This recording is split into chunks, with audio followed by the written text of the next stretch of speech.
Hey, Paulette. Oh my gosh, I'm so glad to see you again. I Me mean, too. we weren't like talking like one probably never because we were always with somebody. You were always playing music, or we were in different paths, but we I were know. collating sometimes. I know. It's funny. It's funny because we know each other. I think we've worked with the same people. We've been in the same places, but like you said, um, we've never like had the opportunity to talk like one on one, but which is really good. I'm so happy for this.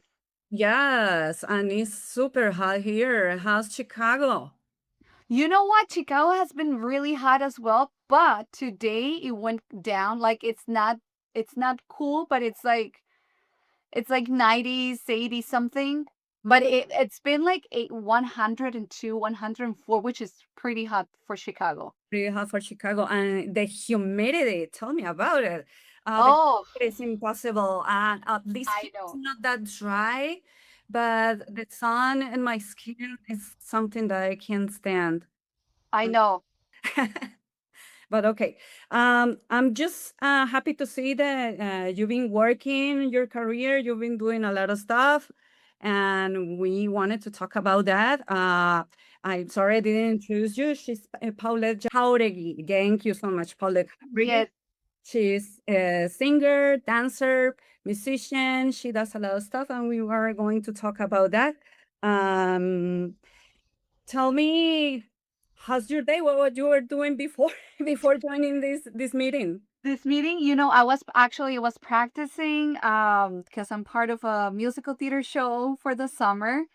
And today I was off for rehearsal, so I used that time to go over my songs and some dialogues and catching up with emails, things like that. So that was my day today. Today, Yeah. and you have children, do you? I do have children. Yes. So I you're do have children. multitasking. She's my daughter, she's 8, and but she's in Mexico. She's visiting my parents. Oh, So, yes, I usually during the summer she goes and visit my family and stay there. So it's good for her because she's being spoiled, and then I can like work and kind of not worry about like going out, things like that. But yeah. yeah. And what does she say about your wonderful career? That does she like that you are acting and singing and doing all this wonderful stuff? Yes, actually she's very, yeah, she loves it. She told me that she put all my family to watch the movie West Side Story, which is the musical that I'm doing, and she's like, "This is my mom's show for the summer, and you have to know about it." And she's pretty like every time that I have the opportunity to take her with me, I do so.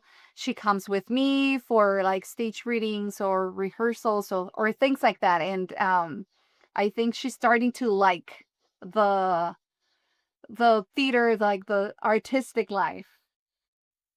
Fantastic. Yeah. Very good. That's very good. I mean, I don't have children, but I have my nieces, and my brother took him to school for violin, and they do Who's dancing. I love it. That is wonderful. I mean, I wish I will have a different opportunity to learn from since I was a child, but probably I had it and I didn't take advantage of it. So I blame myself again. I know. It's yeah, it's weird. I think yeah, I did not have the opportunity as well. I always did like dance or ballet or things like that. I always did that back home, but I don't feel like um I was doing that like once a week, twice a week, in like more like in a different way. And I am so glad that my daughter has the opportunity to like, I don't know, like be more closer like to the arts that I than I was when I was a child, like being more close to like backstage and things like that. I don't know. It's like a great opportunity. I would have liked to have that opportunity as well. Yes. What's her name? Isabella.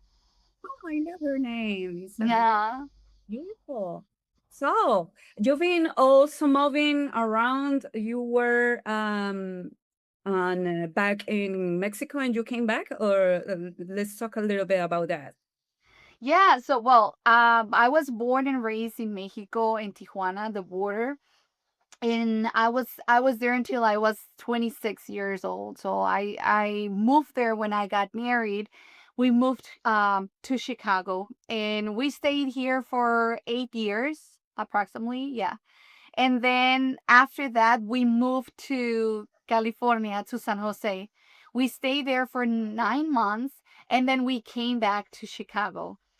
So yeah, it's been like, well, actually, when we just got married, we were living in Fresno, California. We stayed there for 3 months. Then we decided to move to Chicago. We got here. We stayed for 8 years. My husband had an opportunity to go to California to work there.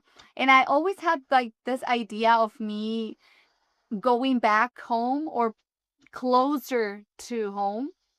And that's why when he had the opportunity to move to San Jose, I was like, I think this is it. Like this is my cycle. I finished here. This is my time to go back, and I went back.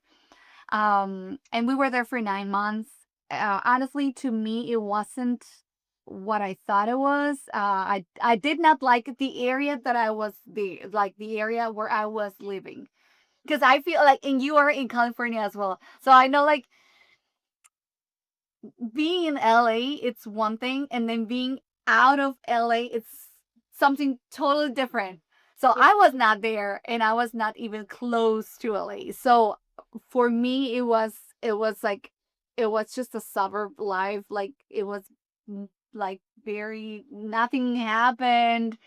So I didn't like it, and we decided to come back. And I feel that after this, the second time that I moved here to Chicago, that's when I realized that I feel like I'm going to stay here.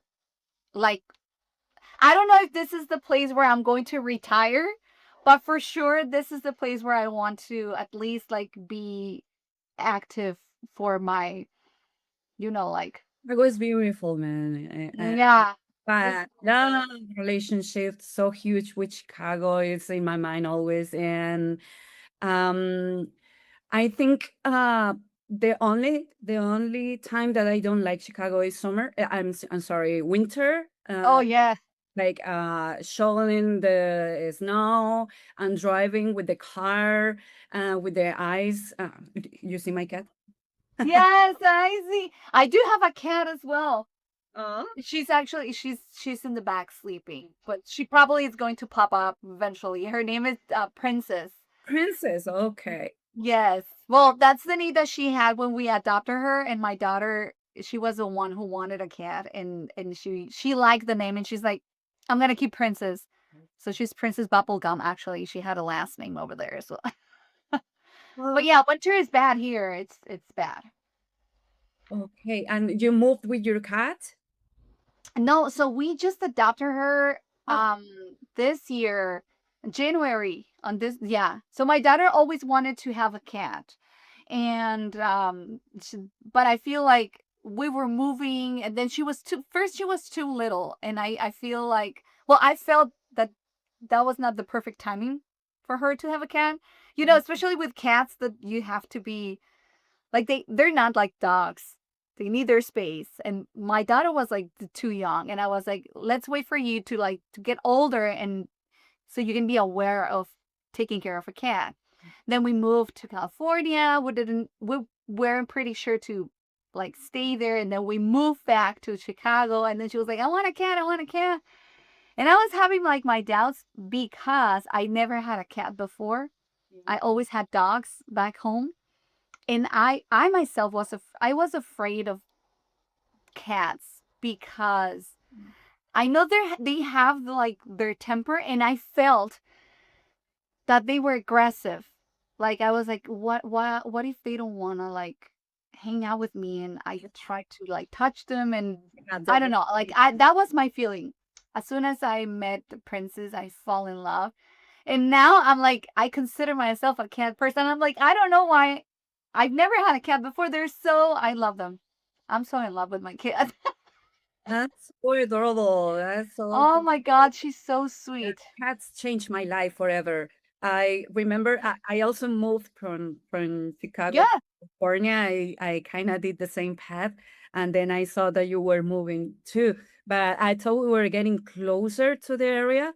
We are living like 30 minutes away from North Hollywood. Okay. This is like suburbs around. Okay. Yes. Yeah. Yes. And it's the valley. So we finally chose the valley to live there, and it's Oh, hot. It's hotter than the beach. It's hotter than the same LA. But the good thing is everything is closer. Everything is nearby. Uh, we are we're now used to drive like miles and miles for simple stuff. That, that it was different when I was in Chicago. it is. You will tell that, because you have the public transportation there. There's fabulous. And I remember that I had to work gigs because I did gigs like a brand ambassador. And Ayun. I have to take always the train. The transportation was always so good. And here is a little bit complicated. It's a little bit different. You have to have a car in order to move and to work, and to go to the festivals and the metal festivals and all that. Everything is far away. Here is in Indio, California, is in Inglewood. Yes, everything is far away. Speaking of metal concerts and festivals and all that, I invite you over because I remember I met you when you were on Dharma, the Yes. band in Chicago. Yes. Talk a little bit about that because that's how I met you, and winter Yeah. transformation and all that. Exactly. Yeah. So Dharma was Dharma was I think that's one of the prettiest projects that I have had here in Chicago. Um and so it's funny because when I moved here to Chicago the first time, I remember that's when I realized that I want to do musical theater. I watched musical theater like Broadway in Chicago. I watched a few shows before, but I feel like when I moved here, I fell in love with musical theater. And I thought to myself, I have to like prepare myself and train in theater and singing because I consider myself more a dancer than anything else. That's what I did like all my life. But I didn't have enough training in acting or singing. So the last thing that I did back home in Tijuana, I was singing with my brothers. My brother had a cover band, and I was singing there. I was doing the backup vocals because they needed a girl to do the backup vocals. And then I started singing a few songs. So, but I didn't have training. So I moved here and I started to look for vocal lessons. But then I was like, well, I should like maybe join a band or something so I can like train myself in singing and get more confident, like, or more comfortable singing. And then my husband, he has a friend. They were co-workers. Julian, who is part of Sin Anesthesia, one of the cover bands here in Chicago. And I asked him like, do you happen to know any band or someone who was looking for a singer? And then he was like, you know what? I do have one of our like the guitar players who's looking for a singer because he has original music that he wants to work on. And I'm like, yeah, I could totally do that. So I met Juan, who is like the composer, and I feel like the person who started this Dharma. And I talked to him, and we became pretty good friends, and we started working on his music. And I feel like it happened like throughout a year. We ended up like adding guitar players and bass player and the drums and the whole band, and we were just practicing. But I feel like that was around 2016. But I feel like in 2018, that's when we finally like consolidate the whole band. And that's when we did Ruido Fest, which is well, it was because it's, or probably it looks like it's coming back, but I don't know. You were guys on Riddle Fest?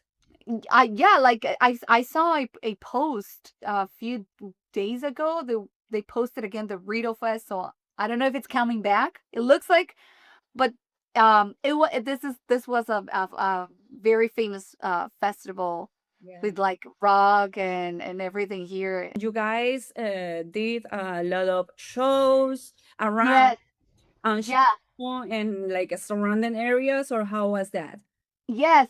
So we consolidated in 2018 after Rido Fest, and we, yeah, we were playing in Milwaukee, Waukegan. We playing very a lot of venues here in Chicago and around like the Chicago area. House of Blues, Elva Room, Joe's Lives. And it was beautiful. We recorded music, we recorded music videos. We had our music in like digital platforms. We were playing at music festivals and other cities. And it was a beautiful project that we had. Unfortunately, I feel like when pandemic hit us, that was hard for us to keep going. I feel like for everyone, like it was a hard time for every artist in specific to keep going. So we tried to keep the band, and we did a few virtual concerts and things like that. We tried to like keep playing or at least practicing when things like kind of came back. And we tried that, but that was 2020, and then everything like finally came back in 2022, kind of. But by the end of 2022, that's when we moved to California. So by the end of the year, I was moving out. So I told them I'm moving to, I think this is it. This is like, I never thought I was going to come back. So I talked to the guys, and I told them that I was moving out. And so they decided to like break out, like the band just broke up. And but we still like, I feel that we kept like that friendship pretty good. So we just like split out. I moved, and then I moved back. And but every time that I was coming or visiting here in Chicago, I was recording with Juan. Juan kept recording his music because he wanted that. That was like the main thing for him, to record his original music and just have it there. And then we ended up like performing and everything. But when I came back, I just focused more on theater. We still friends. We still perform sometimes when I do have like my own concerts that I do. I always invite them, and they're just like friends of me, and we're like family. We still like work there. It's just like I don't like Dharma. We didn't come back after I came back, but that was a beautiful project because I met so many people. That's, I feel like that helped me with my singing, like to build my singing career, here and meeting people and just like going to festivals and meeting artists. We opened for Rita Fest, and we met El Tri, and like very Vetusta Morla, we opened for them too once. And it was just something beautiful that I've never experienced before. Like I said, I always did like I did dance and ballet specifically, so it was like more different. The experience that I had with stage was different, and creating something new Mhm. for original music was very helpful for me as a creative person. Yeah, I loved it. Yeah, and you guys totally kill it. I remember you guys were very good. Everyone is so talented in Dharma. Yeah, I remember Juan. Thank you. Yes, yeah, he's a Guys, very good composer. I like his songs a lot. yes, and I was thinking when I met you, Uh uh, huh. I think it was for an event that we have a private event, and it was like for something for Christmas or something for children's. Yes, yes. Hmm. Yeah, I remember. Yes, it was like they were collecting toys for kids for yeah. Yes, I remember. Yes, you're totally right. In the show, yeah, I remember you. Yes, yes, we were part And of that. it was recently after COVID, and everyone was so cautious and so tiptoeing.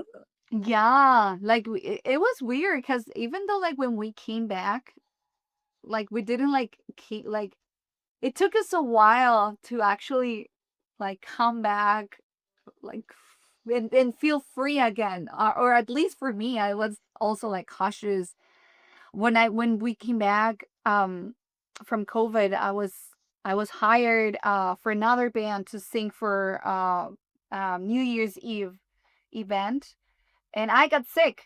And I was like wearing my mask and everything. I remember like I was very cautious. I didn't feel like I was, and I got sick after that. So I feel like it took us, or at least for me, it took me a while to just like feel free again, or safe. I don't know. I still know people who still wears mask and still doesn't go inside houses or Oh, okay. family. I still know people like that. It was Wow. impressive, and I think it was like a time for every one of us to reflect and think about our careers. And Oh, most yes, of the people that I knew around were very creatives. Like, I think it was a before and an after, and you have so much time to think about life. And yes, I think definitely. these projects are born after COVID, Yes, right? yes, Yeah. that's true. Yeah. So if you had the chance to get in another project, rock project, would you take it, or would you think about that? Y- I would probably. The thing is, it's hard. It is hard to have a project, because it requires a lot of time, and it requires you to, like, it's like your baby, so you have to be involved, and like do the social media and prepare, and recordings, and it takes a lot of time. Um, for me, right now, I am more focused on doing something else, like doing more theater and things like that. And that's why I haven't like actually like got into a band again, because of the time and the responsibility that it takes. Um and I like it right now that I have the freedom of doing different things, and just like if I'm being hired, I know I'm being hired for this event, and I just have to be prepared. But when you are part of a project, it takes a lot. I'm not saying like I won't do it ever. Um, but right now I like it this way, because well, for me especially, I feel like it, COVID, well, the pandemic did a few of those, like it was like a shake for all of us, no? Like it moves us. But I feel like for me in specific, I feel like moving to San Jose, that was more meaningful for me. Because when I moved Artist? there, yeah, like when I moved there, it was hard. It was just 9 months, but I feel like they were the hardest 9 months. It felt like a lot of time. Um, and that's when I realized what I wanted to do. Um, because like I said before, like when I moved here to Chicago, I wanted to do musical theater and theater. But I ended up being a singer because I got involved into Dharma and some other projects, which was really good, and it gave me a lot of this singing. training that I needed at the time, and I met beautiful people, and I loved it. Then when I moved to San Jose, the like I said, the life was totally different. And I remember the first week when I got there, and I was like, "Oh my god, it's barely 4 p.m. and I've done all of these things. Like time goes so slow, and you're used to like Chicago being all like you're rushing all the time."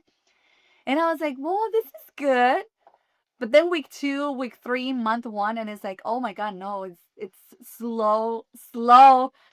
And so it hit me really hard. I got into like anxiety and depression and a lot of all those things. And I realized there, because I didn't have, I had to start from scratch, first of all. And then, second of all, there were not many opportunities there for me. I would have to go to or drive to Los Angeles and or like other places because San Jose per se didn't have, or San Francisco, but still I don't feel like San Francisco have that much.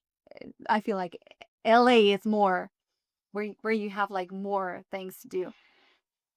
And there I didn't feel it, and it was hard. So when I was there I realized the that I forgot why I liked Chicago, or what I was looking for in Chicago. And I was there and I was like, "Sheesh." I was living in Chicago and I just did like 3 plays when I just moved there, and then I just like started singing, and I totally forgot about theater, and I did like nothing. And I had all this company, Chicago, it's full of companies, like theater company. You have like you name it, you have all kinds of companies. And I was like, I forgot about that.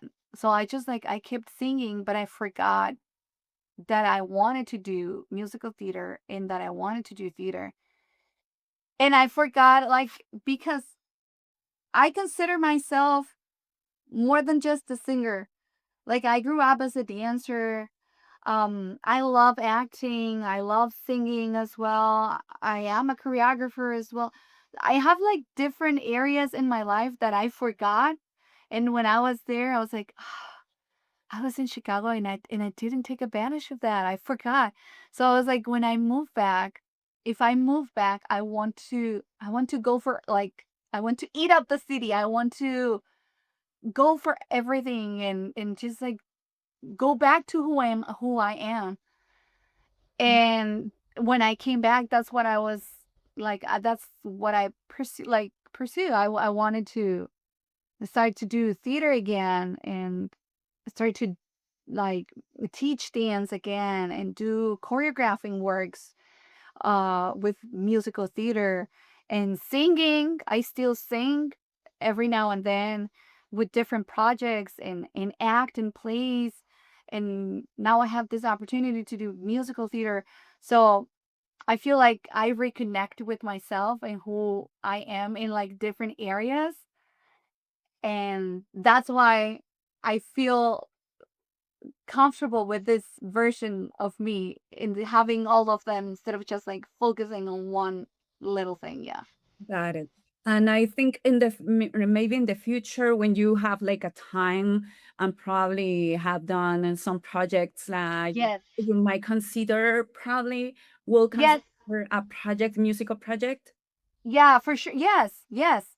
Yes. Because I feel like right now it's like rebuilding that career, like that theater career. Like you have to build connections and you have to like create that path again. So that's like what I'm doing right now. And probably there's gonna like get a time where I can have like things settle and just like say, okay, I can take a project and now break it down to this is the time where I sing, this is the time where I act and just like manage them all. But yeah. Yeah, that's why I don't say no if there's a possibility. It's just like right now I don't feel like I would do it this moment, but I feel like probably in the future it's going to come again. Tell me how's like a busy day for you? How's the beginning and how's the end? Oh, well. just like, for example, this Saturday, um, I was teaching a private lesson, because I teach dance.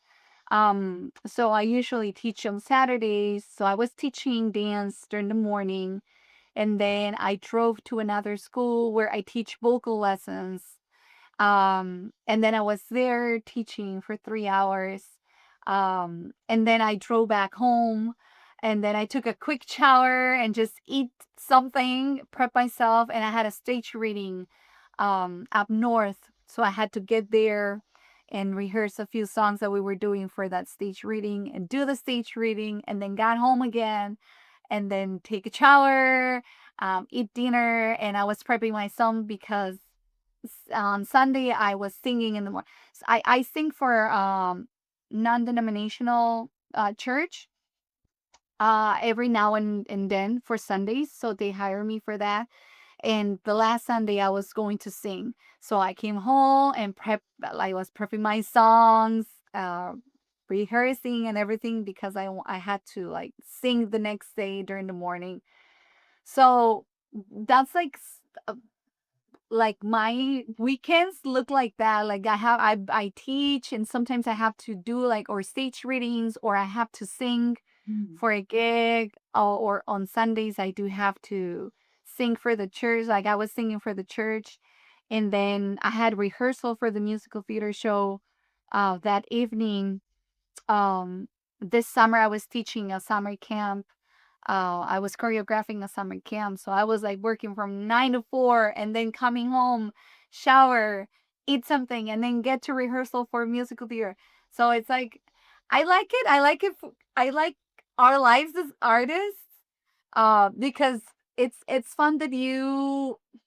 I mean, it has the pros and cons, but one of the pros is that you're always doing different things and you're moving to different places. In your schedule, it's not always the same, and you're traveling from one place to another.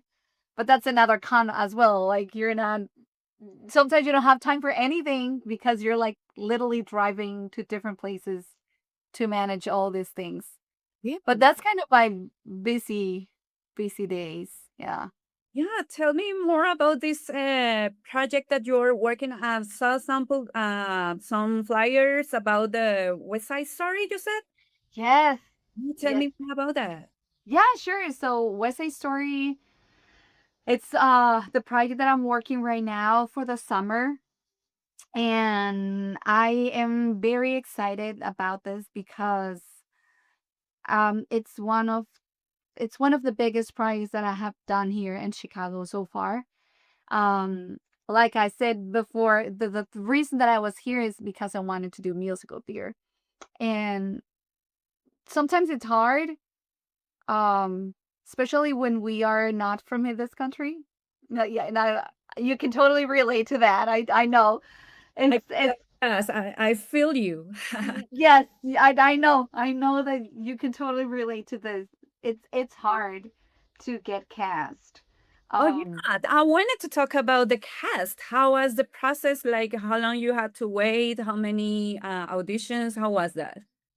so I saw the auditions for West Side Story, and I thought this is this is perfect. This is one of the shows that I can get cast because it's a Latino show. Um, yeah, and I don't know if you know the story about West Side Story, Kinda. but this so Spoil, you know, spoiler alert. oh, spoiler alert, yeah. But like for people who like don't know, it's like it's a Latino. So it's like Romeo and Juliet, but Latinos versus Polish people back in the 1950s. And when Puerto Rico was part of America, and then Polish were immigrants. So both of them were immigrants, but they were not being paid the same.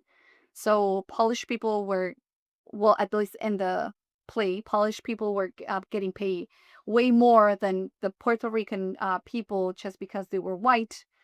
And they were talking about, we're not like we are American, but we're not American enough because we're brown, and then they're more American because they're white.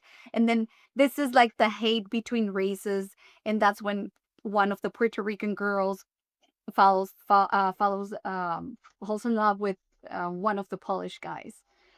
So there's a lot of Latino in Puerto Rico, and so I saw the auditions, and I'm like, this is one of the shows where I can get cast because I am Latina. Um, so I saw the auditions, and they were asking for a self tape. I had to record myself singing one of the songs of the show. Um, if I was auditioning for Maria or for Anita. Anita is a more sassy character, and she dances and she sings and she acts, and she's like the big sister of Maria. She's more Puerto Rico, and I love the character. I think like Anita is one of was one of my dream roles, and so I auditioned for Anita, and I had to do a dance tape and sing one of the songs, Boy Like That. and and that was it. You had to submit your resume and your slate, and that was it. And so I did. I actually asked the church where I sing. Sometimes they let me record in their basement because I needed to dance, and in apartments you don't have the space, so I had to go there, record the video, submit it, and then to just wait for the callback. I And have then I that get an memory. email. I I know. memories of me doing auditions, and I didn't have like a proper space in my house, and I I had know. to ask a car around, or like the I remember even when I did auditions, people send me their auditions in the car. It's incredible the amount of people that you get when you are doing auditions. And we got, I got a person really weird. He was a really intense person asking to get cast as the older guy that I was looking for, and he demanded, like Oh. he threatened me, and oh my God, it was so rude. It was such a bad experience. So it was like Jesus Christ. I was about to ask you, have you ever had any weird kind of scammy or a situation, suspicious situation in a cast or an interview or something like that? Um, Like, not for casting. mhm. I don't feel like not for casting for sure. Um, doing interviews.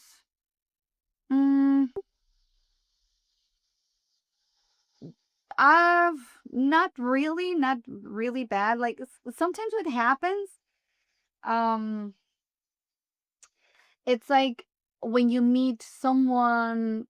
Like it happened to me for like the music area. If like you meet a musician, Yeah. and it's like, oh yeah, let's just like let's get our contacts, and it will be great for us to connect, like you are in that like you are in the like you're working, so you're like yes. And then sometimes yeah, it can get intense, and it's like the intentions were totally different. Or promoters as well. It's like, oh yeah, I want to promote, and then it's like they get um another, yeah, they get intense, and it's not there, we're not talking about any promos or any gigs at all. And yeah, so I feel like after that I became more because I am from Tijuana, so we're very friendly, like you're Latino, you talk to everyone, and you're like, yes, let's connect. But then after those experiences, I feel like that's when I became more cautious, and I'm not very friendly. And like sometimes I'm like, I'm not a bad, it's just like I take my precautions, so I'm not very friendly at the beginning. Or if there's someone who's asking for something, I would like ask a friend or my husband to like do the calls for me, just because I would rather like have that. And until I don't feel like that's a safe space, I'll jump in because it's hard, especially if you're a woman. Like that's hard. We I get feel a lot you. of scam messages.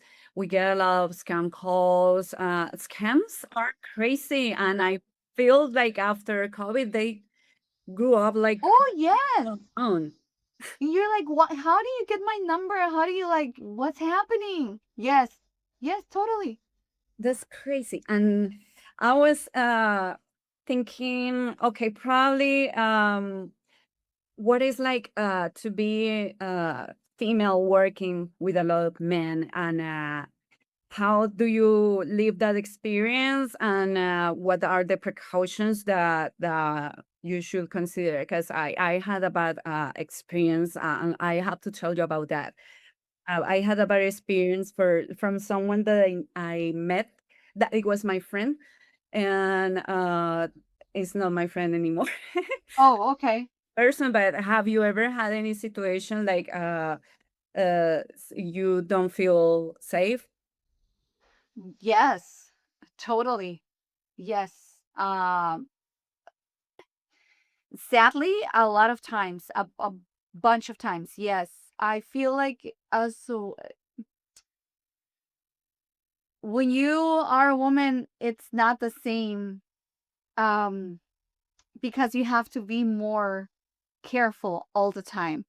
I do sing, and so I sing during the night, and I have to go places, and I always take someone with me. Sadly, but that's like that's like my safety car. Like I always have to be with someone. It could be my husband, or if he's not available, I take a friend with me or anyone, but I won't go alone because sometimes you're singing and then people get drunk and then they fall, like I don't feel safe. Or um you meet it is hard because especially like for example, you're just like you're there. It happens to me sometimes when I do my concerts, and then I'm doing the show, and then it always happened that the people there, they're always referring to the man in the room, and you're like, okay, that's good, but It depends.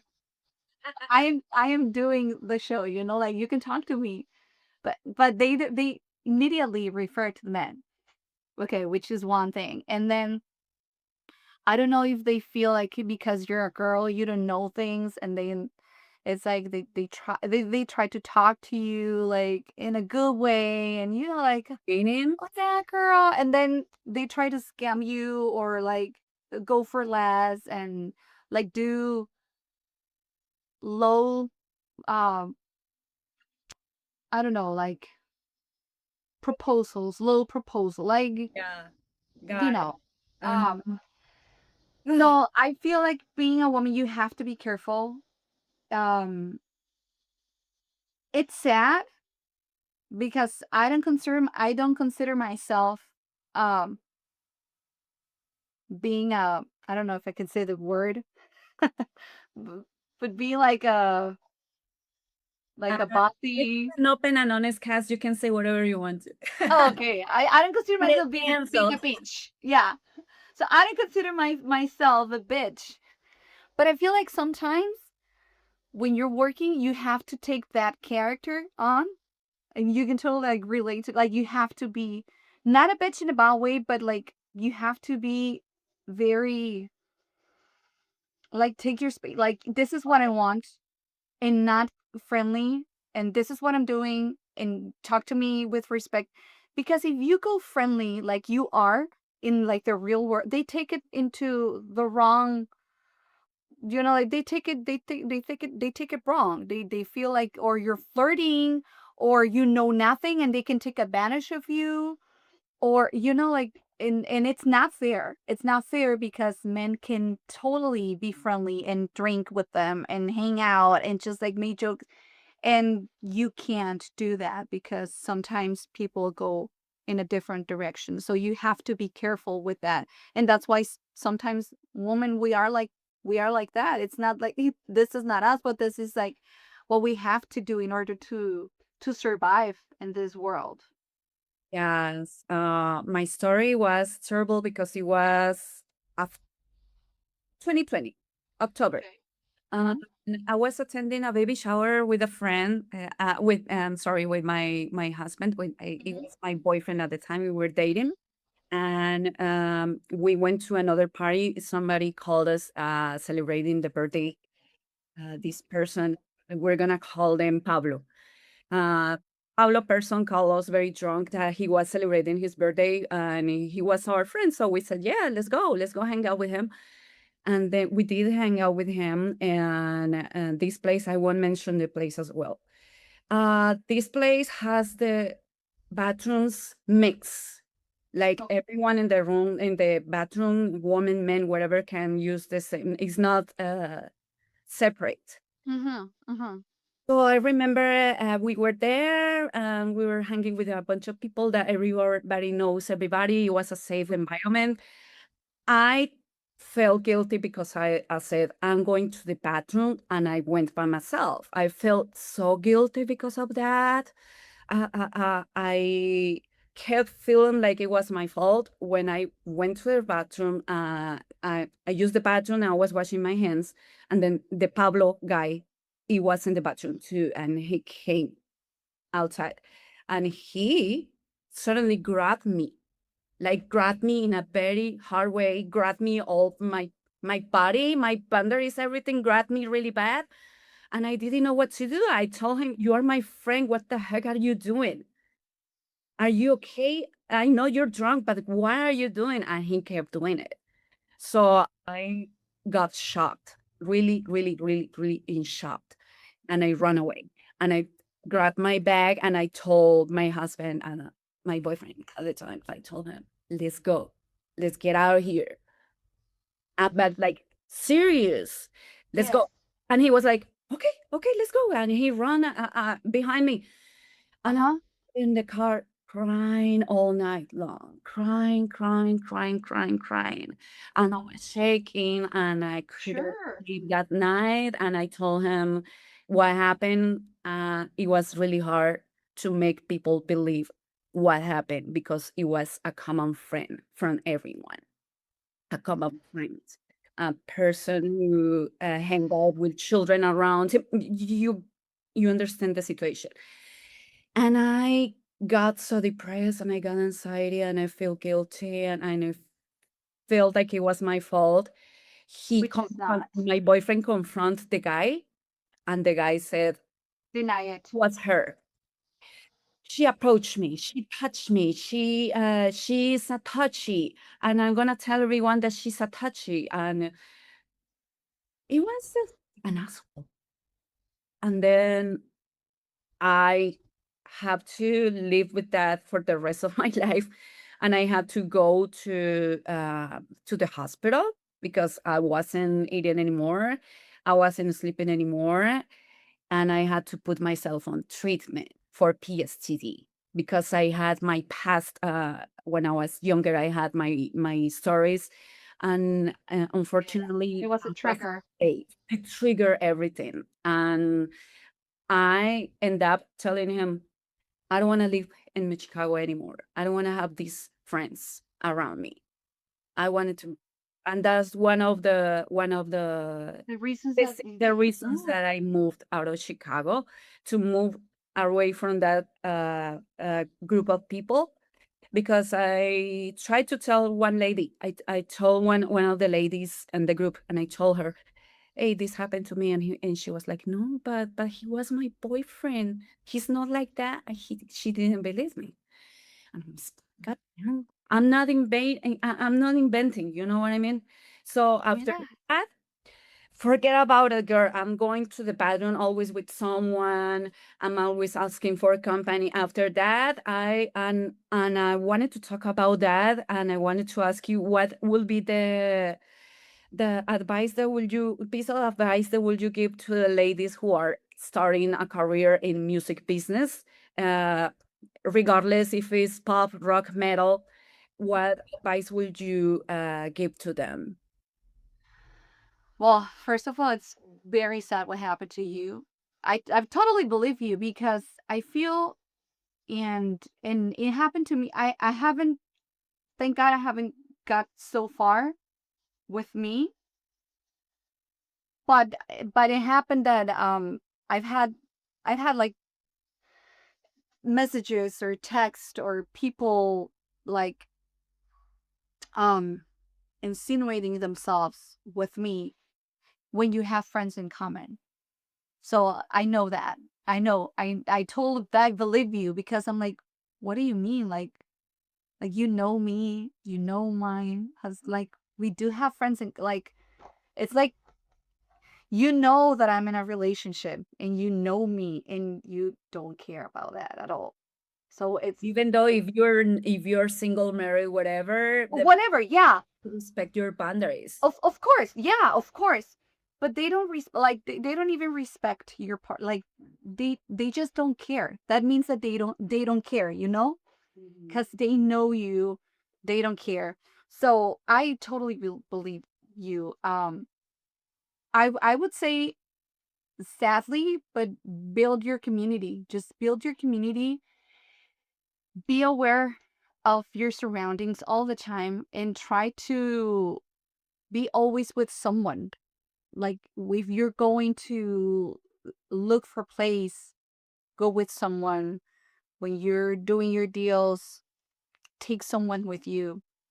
Not because you need that in you're capable of everything, but just make sure you have someone that you can I also bought my peppermint thing. I carry that with me all the time. It's just sad that woman we have to deal with this, but we have to. Like you can go to the bathroom alone because people can grab you in I the remember hallway. I was telling my psychiatrist all this story, and she's like, "It's not your fault. And no, it's not. It shouldn't You happen." should be able to go to the bathroom alone. Yeah, and yeah, the You best did nothing wrong. was switching my friends, and no, I would look like I am an odiosa, like Yes. Uh-huh.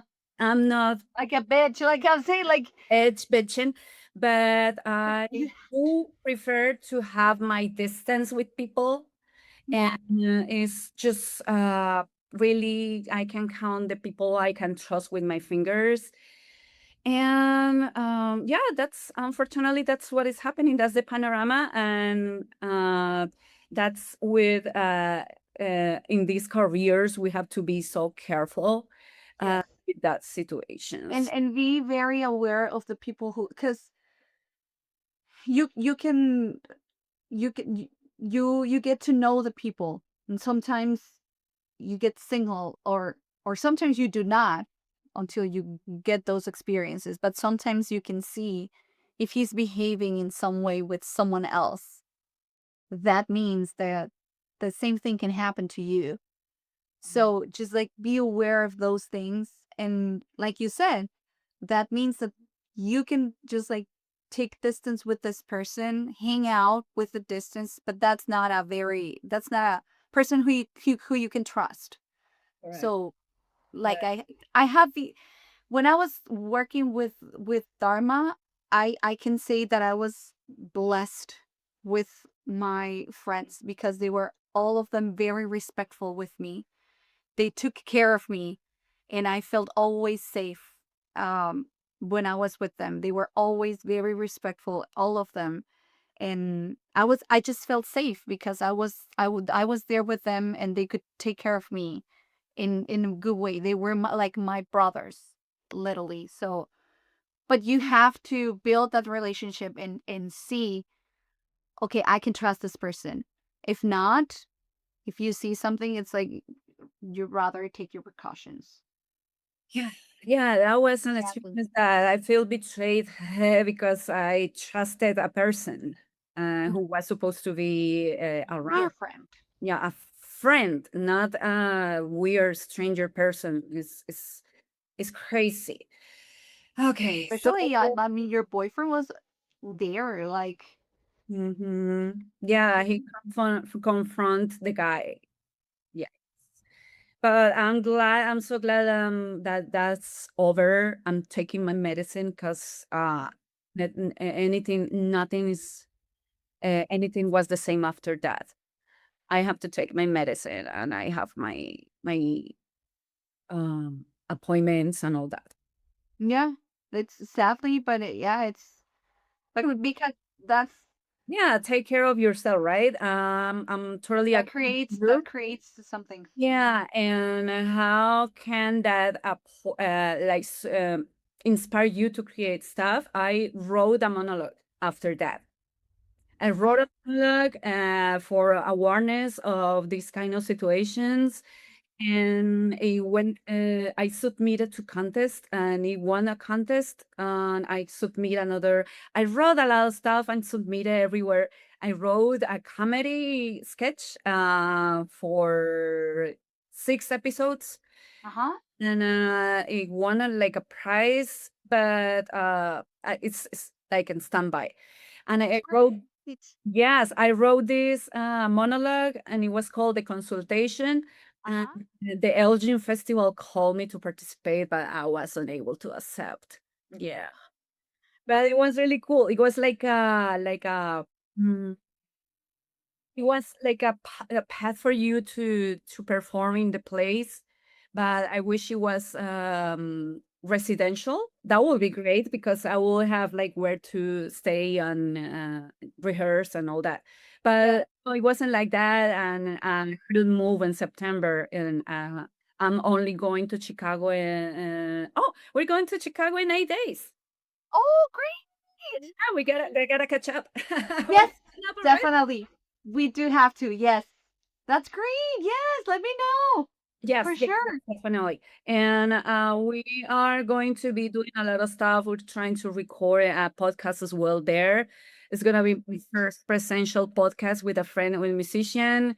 And yeah, I'm very excited. And we have been doing a lot of stuff, as you can see. And I haven't done any theater so far. I submit a lot of castings, and I told to myself, you know what? It's time to do your own stuff. It's time to create your own stuff. And I start working, as you could see, in social media, and I've been working really hard on that. And it's giving results. It's been That's working great. well. And I think that's gonna be doing for a long time. And I'm gonna be traveling to Chicago. I'm gonna be hanging out with my friends. That's pretty much what I did this podcast. And I also wanted to changing the point a little bit. I wanted to talk about the experience that you had in the theater companies in Chicago, because we were around working with the same companies. I Yes. like the Home Theater. I work with Repertorio Latino Company. I work with Colectivo El Pozo. Let's talk about all of those friendly people. Yes, for sure. Well, the first company that I worked with, so when before I moved to California, I got an award for female voice revelation for the Sonica TV Awards. And that's when I met Burgos from Repertorio Latino Theater. He Joaquin. was Joaquin Catana, sorry. Yes, Joaquin Catana. I always call him Burgos and I forget which one is Joaquin Catana. He was there and he was being awarded for best director. And I think I saw you. I didn't get the opportunity to see Las Criadas. Was Oh, it was that was the show, right? That you did. the maids. Oh, Haha. I didn't because at that like I told you at that time I was more into music and I like totally I left theater behind. But I started to see a lot of posts and like good reviews and I feel like you got an award for that play and I was like, "Oh, okay, this is like a good company. Like good things are coming out of this Repertorio Latino theater company." That popped up and before I moved to California, that's when I started like thinking about I should do theater again. That's why I moved here. Like those thoughts were coming to my mind. And Okay, so I met Burgos there, and I was like, you know what? Fuck it. I'm just gonna give my resume. I asked for his card, and I said, I am an actress. I heard about your work, and I would like to work with you if that's possible. And he's like, yeah, this is my card. Just send me your resume and your information. And I'm like, yeah, sure. And I did, and I never heard back from him in a few like months, and I hear from him on March. I think it was no, they were doing that for March. I hear from him. I was moving out a week after. So he called me like a week before I was traveling, like I was going away. He called me and he said, I'm doing this new play. Um and I think Maffer was gonna be part of it. I don't know which one was, but he was like, I'm doing this and I would like to go if I would like you to go for this for the reading. And I was like, oh shoot. Like the timings were not there. And I'm like, you know what? Thank you so much. Like I wanted to do this, but I'm actually moving to California. And he said, well, that's life. And I'm like, oh yeah. Yes. And I'm like, oh, this is what I wanted. Okay. So I moved there. And then when I came back, I don't know what happened that Burgos, fucking Katana, like he forgets things, right? And then he forgot that I moved, which was a good thing. But like he was probably looking through the emails that he got, and he came up with my resume, and they were looking someone for Elvira, the play that Colectivo El Pozo did for Destino. And so he called me, and I'm like, I was looking through my email, and I saw your resume, and I'm looking for an actress because he was going to direct Colectivo El Pozo. He was going to direct Elvira. And I'm like, okay, thank you. And he was like, I don't know if I called you before. And I'm like, yes, you did, but I moved to California. And I'm like, are you in California? I'm like, no, like, funny thing, I just moved back. He's like, oh, okay, good. I forgot. I'm like, I'm good. You forgot. And then we met and we were talking, and he totally like he came up straight. You know how fucking Katana is. Like he was like, this is me. This is how I work. I don't fool around. This is I like responsible people, and he talk about you. He's very proud about your work. I Uh, bet. how you grow as like how you grew as an actress. He's like, I push people, but because I see the potential, and that's like he mentioned you, and he was like, but I like to work with people who are committed to work, and he was like very strict, and I was like, well, I'm glad too because I consider myself the same way. I come from a ballet background, which is pretty strict as well. And you have to do things, and music doesn't have that. It's like, it's more fun. The music industry, it's more fun than what I was used to, like being on time and things. So when he was talking, I'm like, that's good because I feel like I'm the same way. So we didn't work together because he ended up not doing that, not directing the show, but he was like, I'm not gonna be there, but you should do it. It's a good play and it's a good opportunity for you to jump into this festival. And I was doing the lead character, which was like a great opportunity. So I took it and I worked with Colectivo El Pozo, with Raul. And I had a beautiful experience with him. I feel like he's a very sweet guy. Um, he takes care of his people, like he's always looking for, like he's very respectful, and in between shows he's ordering food, and let's bring something and talk. And I feel, and he has a mission. He's always talking about migration, which is probably back there it was like, oh, what do you have to say about migration? But right now it's like it is the topic. Yes, it's a big topic right now. So I love working with him. It was a great experience for me. He was so sweet.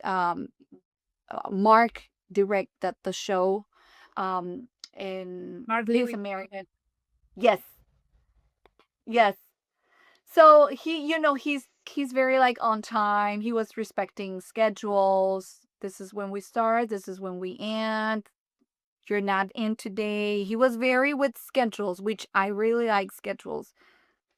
I am a Capricorn, so I am like, this is my schedule.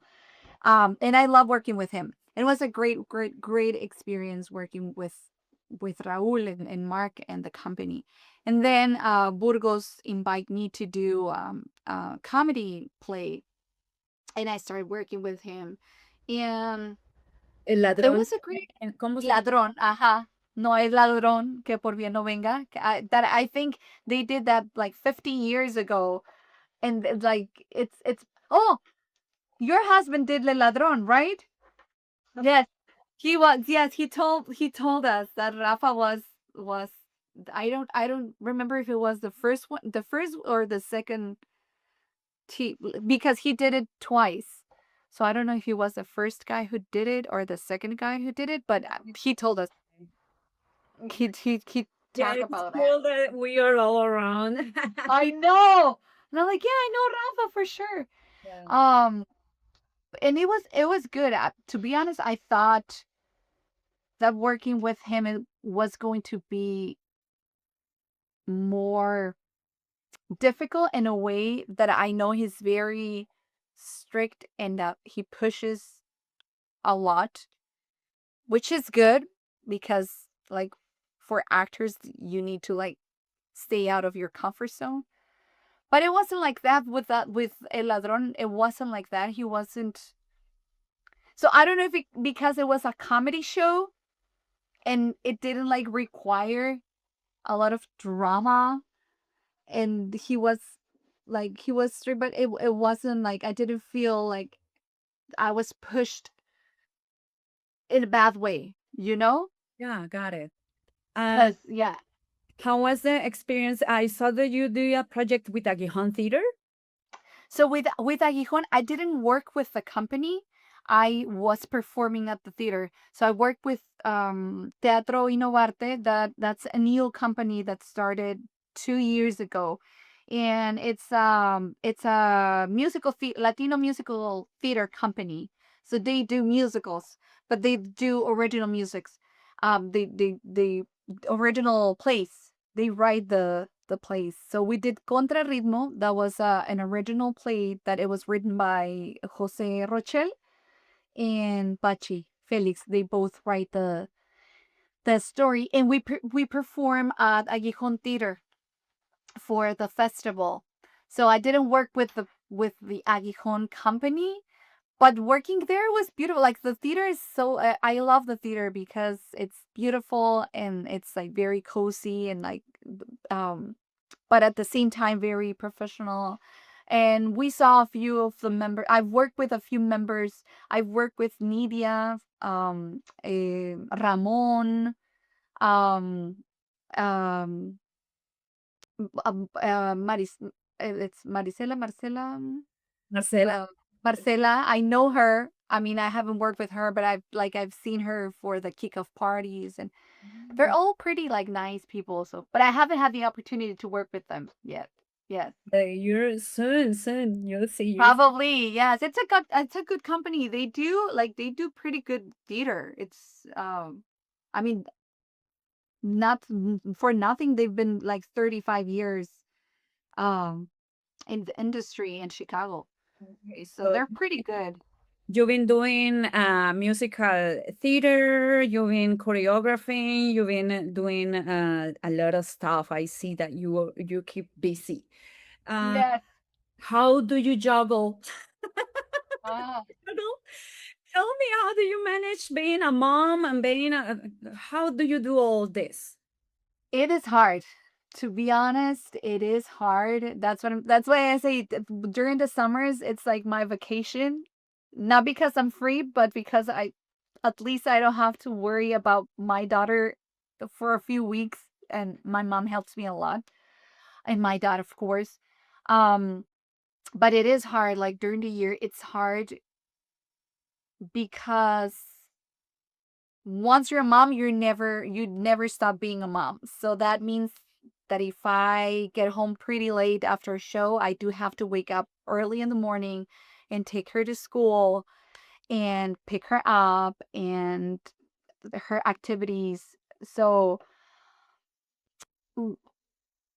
uh, it requires a community. Um, and we don't have that here because like my family is back there. Um, but it's like so it's finding the right, how would I say? So I obviously my husband, he helps a lot. Um, because there's some times where I'm like, you know what, I do have to go at this, so you'll have to pick her up, or you have to take her to swim class or gymnastics, and that's gonna be on you. Oh, and so we have to be very careful with the schedules at home because that's the only way that we can manage doing them all. When I'm doing theater, when I'm doing like for the fall that I'm doing shows and I do have this whole run, sometimes I do have to ask for my mom to come and visit and help us as well because then she'll stay here and help me with Isabel, like taking care of her while I'm doing all these things, and then my husband's working as well. Um, so we find our ways. Sometimes if I have to sing during the night, and it's too late and he has to come with me, my sister-in-law will help us to take care of Isabella during the night. So but we have to like find other ways to manage. It's not easy because we're always busy. That's the thing. Sometimes you don't have time to do other things. And But you like the fast-paced environment, do you? yeah, I do like yes, I love it. I love it, but there sometimes we're there gatherings or like your friends, it's like, oh, we haven't seen each other in a while, and it's like, yes, when can we have a coffee? And it's like, I don't want to be like, I don't want to sound like in a min I don't want to be mean, but 2 weeks, like like literally I can't do anything in this 2 weeks because I'm running from this place to another and to another. So sometimes that's the bad thing, that I don't like, literally I don't have time for doing something else. But I feel like I love like the fast pace, and I also love the idea of my daughter seeing me in that way, because um I feel like it has been hard for a woman to get there as well. Like my mom, I love her. I appreciate all the work that she did. She was stay-home mom, but she quit her career for us because we were sick. My brother had asthma. She had her reasons and she quit her career. Um, but she will always like, I felt like she was very happy taking care of us, but there was like something missing, you know? Um, I go way back. My grandmother, um, she was a widow twice, and she had to raise her seven children by herself. So she was working all the time, and she wanted to be an artist, but she didn't have the opportunity. She had to raise seven kids and work by herself, single mom. And she ended up like doing the artistic like that she wanted when she was like 16. When she was like done with all of them, the youngest moved away. And she was like, now it's my opportunity. And she started doing things. And it was never too late. Like I think I get that from her. Like it wasn't like she was 60, but she was like, this is the life that I have now, and this is my opportunity to do it. And then my mom had that. So for me, I always have in my mind that I would like for my daughter to see a different stereotype of woman, for her freedom, for her to feel like I can do have my life, and be a mom if I want to or not. You know, like you have I took therapy as well, and I remember like talking to my therapist, and I was like, it's because it's difficult because or either I have to do this or I have to do this. And I remember that she told me why is it this or this? Why can't be this and this? But it's the mindset that you were raised with, like especially like woman and Latina. And it's like or you're a mom or you work, but you can't be doing both. And so that's something that I've been working on myself. And I love that even though like we're always running and it's hard for her as well, but she sees me in a different way. And I know that that's going to be something helpful for her when she's growing up. So it's gonna be worth it. But it's hard. It is hard. Let's talk a little bit about our second language stories. I know Me- a lot. Girl. Yes, yes, yeah, guys. I went to the Oh my god. and sometimes I was doing improv and I couldn't understand anything that they were saying or speaking because first I was really new in English. Second one, I don't have the same idiomisms or idiomisms. I don't know how to call that. Yes, uh-huh. Yeah, like the slang, you know, like they talk Inside jokes, all exactly. that, and I missed out so much. Oh, and I remember that I cried a lot after my classes, and I was like, "No, I won't give up. I won't give up. I need to do this. I need to perform." And I know. and it was so hard for me to keep on going, and it was really depressive. But I'm glad I finished school. Great. It was crazy. I tell me your stories. I want to hear how's your experience about that because you learned your Spanish and back in your country or you learn it here? I learned so I am from the border. So I always had English classes when I was a kid. But you know, like English at I don't know if you had English when you were in Colombia. Basics. Same. So it's like they teach you the basics. It's like English and the car is red and you know like things like that. That was the English that I was taught. Like I thought I knew English. Then when I graduate from school, because I did business, I was not allowed to do arts. I did business. I graduate, and then I took a sabbatical year where I was like, um, just like I'm done. I was taking English lessons, and those lessons were like for you to pass the TOEFL exam. So they were more conversational, and they helped me. And I was like, oh, okay. Well, I feel like more comfortable. But I don't feel like you actually learn the language until you move to the country. Because, like you said, there's a lot of the sense of humor is different. The slang, the way they talk, it's totally different. You learn, it's like the same for Spanish. Yeah, like you learn how to, like, it, how it's supposed to be said, but people don't talk like that on the streets. So I moved here and I was like, oh my God, I thought I knew, but I don't know. And I was afraid to take um acting classes. So acting classes were the last thing that I did because I was so afraid of like being like because I was like, what if I don't know what to say? And I don't understand. And my accent, you know, like all of these things. And I was like, I mean, the singing I can do because I mean you're singing and it's like um but the acting, the improv exercise that you have, I was always so afraid because I'm like, what if I don't know what to say?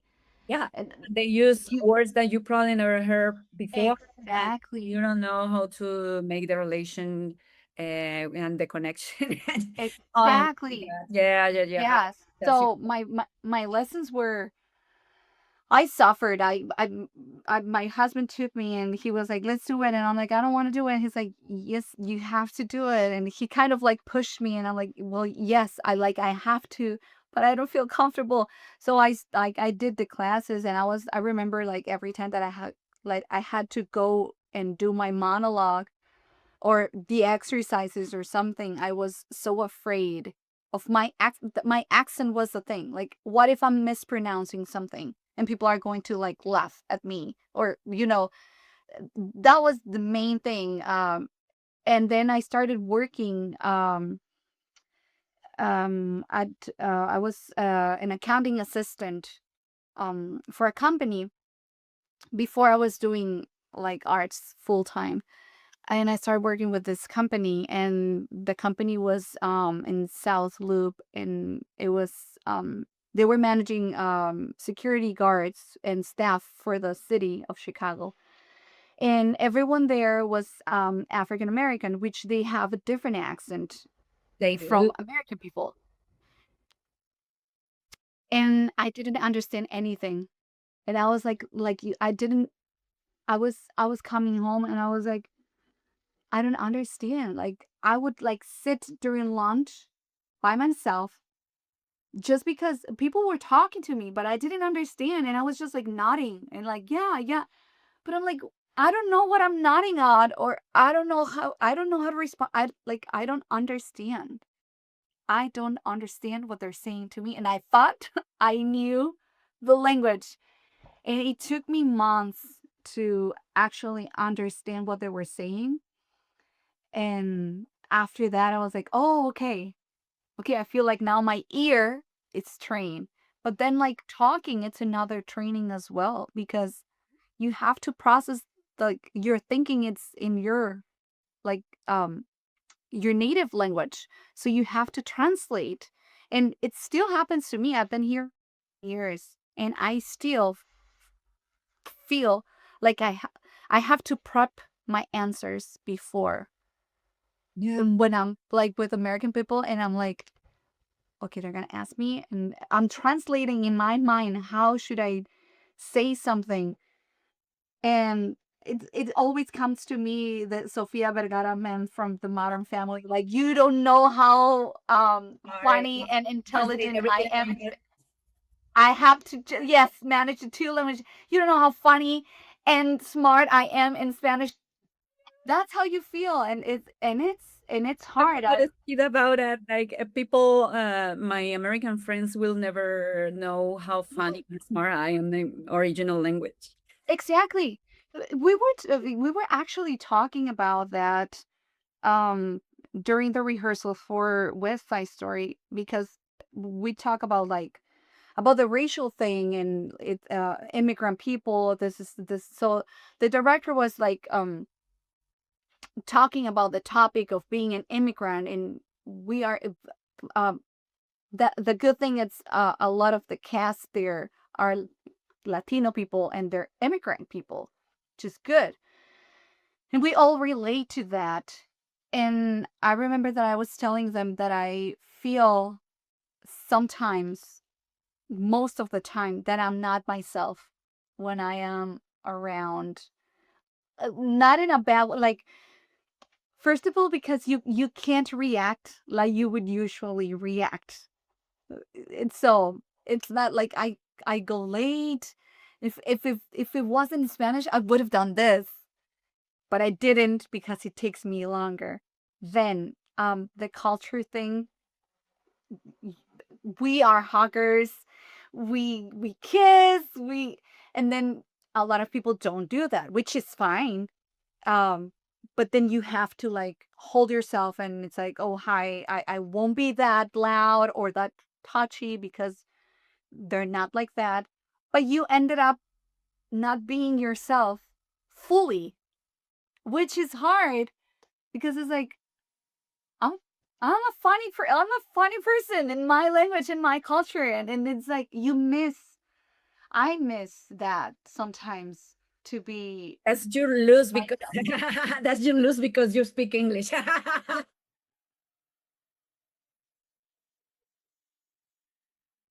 Yes, it's bad.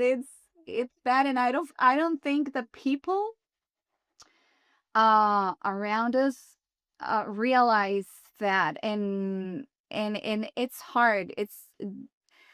They should appreciate that, especially like cast and directors and all of the. It's like Yeah, it's harder for us to.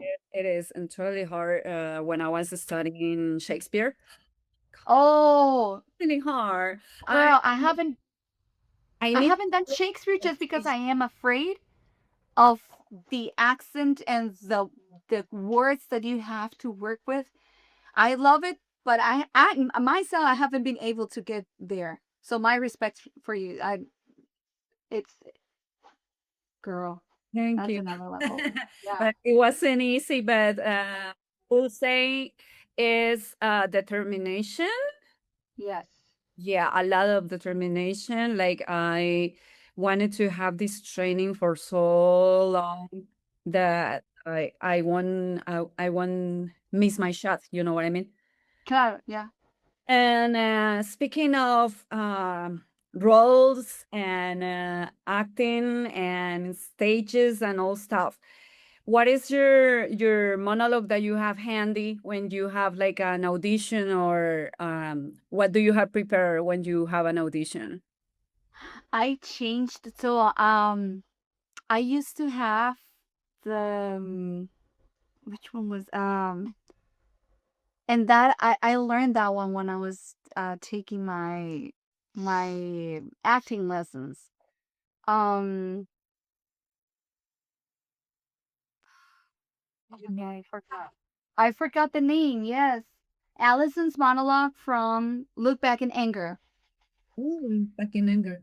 Look Back in Anger, Allison's monologue. That was the one that I will always go for because I worked with that one in my acting classes. But it's very dramatic, very dramatic, and so sometimes I feel like during auditions that if you're not in the mood, it's hard to get so dramatic sometimes.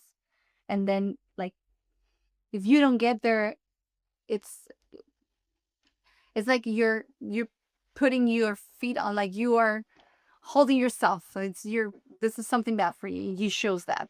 So I switched to this one I it's have called it here. While you look for it, the one that I have is Woman Alone by Franca Rame and Dario Fo. I had an Oh, I saw that performance because a Colombian friend of mine went to Chicago to do the performance, and I fall in love with the monologue. is Good. it in English? Yeah, it's in English and Spanish. Oh, nice. I saw it in Spanish, but I found the version in English, and I did the first monologue that I have to do when you go into school. The first thing that you have to do the first day as rookie is Uh-huh. perform one monologue, and I had to learn a little piece and perform. And it was my very first time that I performed in English and as an actress. It was my very first time. No one knew, just me. Whoa. It was crazy. It was crazy. I think I messed up. I think it was terrible, but I will never forget that experience.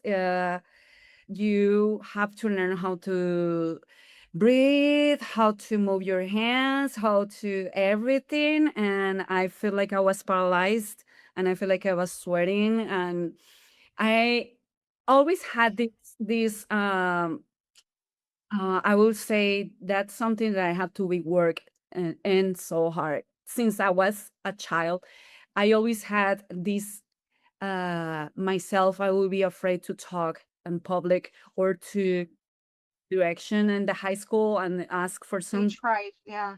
and I will get like a nod in my my neck, and I didn't Mhm. say anything. And I said to myself, I have to work on this. I had to work on this. I'm gonna be doing whatever is necessary to work on this, and that's one of the ideas I have this podcast Oh, is okay. that one to work the language.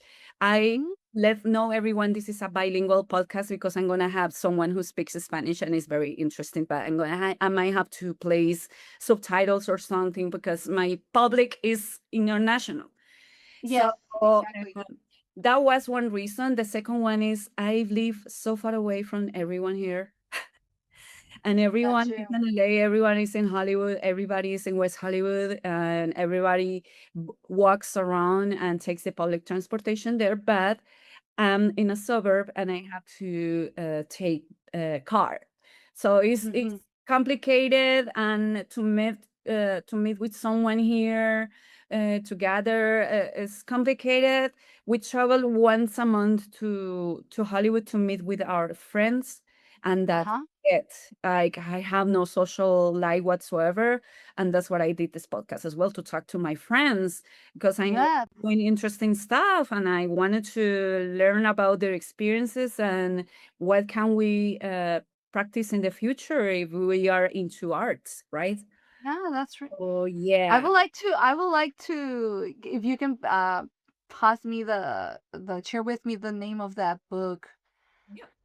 for the I monologue. That will was send it woman alone. Yeah. Women Alone, yeah. The one that I do it's Lacey's Last Chance by Gabriel Davis, and that's more like a comedy monologue. Gabriel Davis. Ah. Gabriel Davis, Lacey's Last Chance.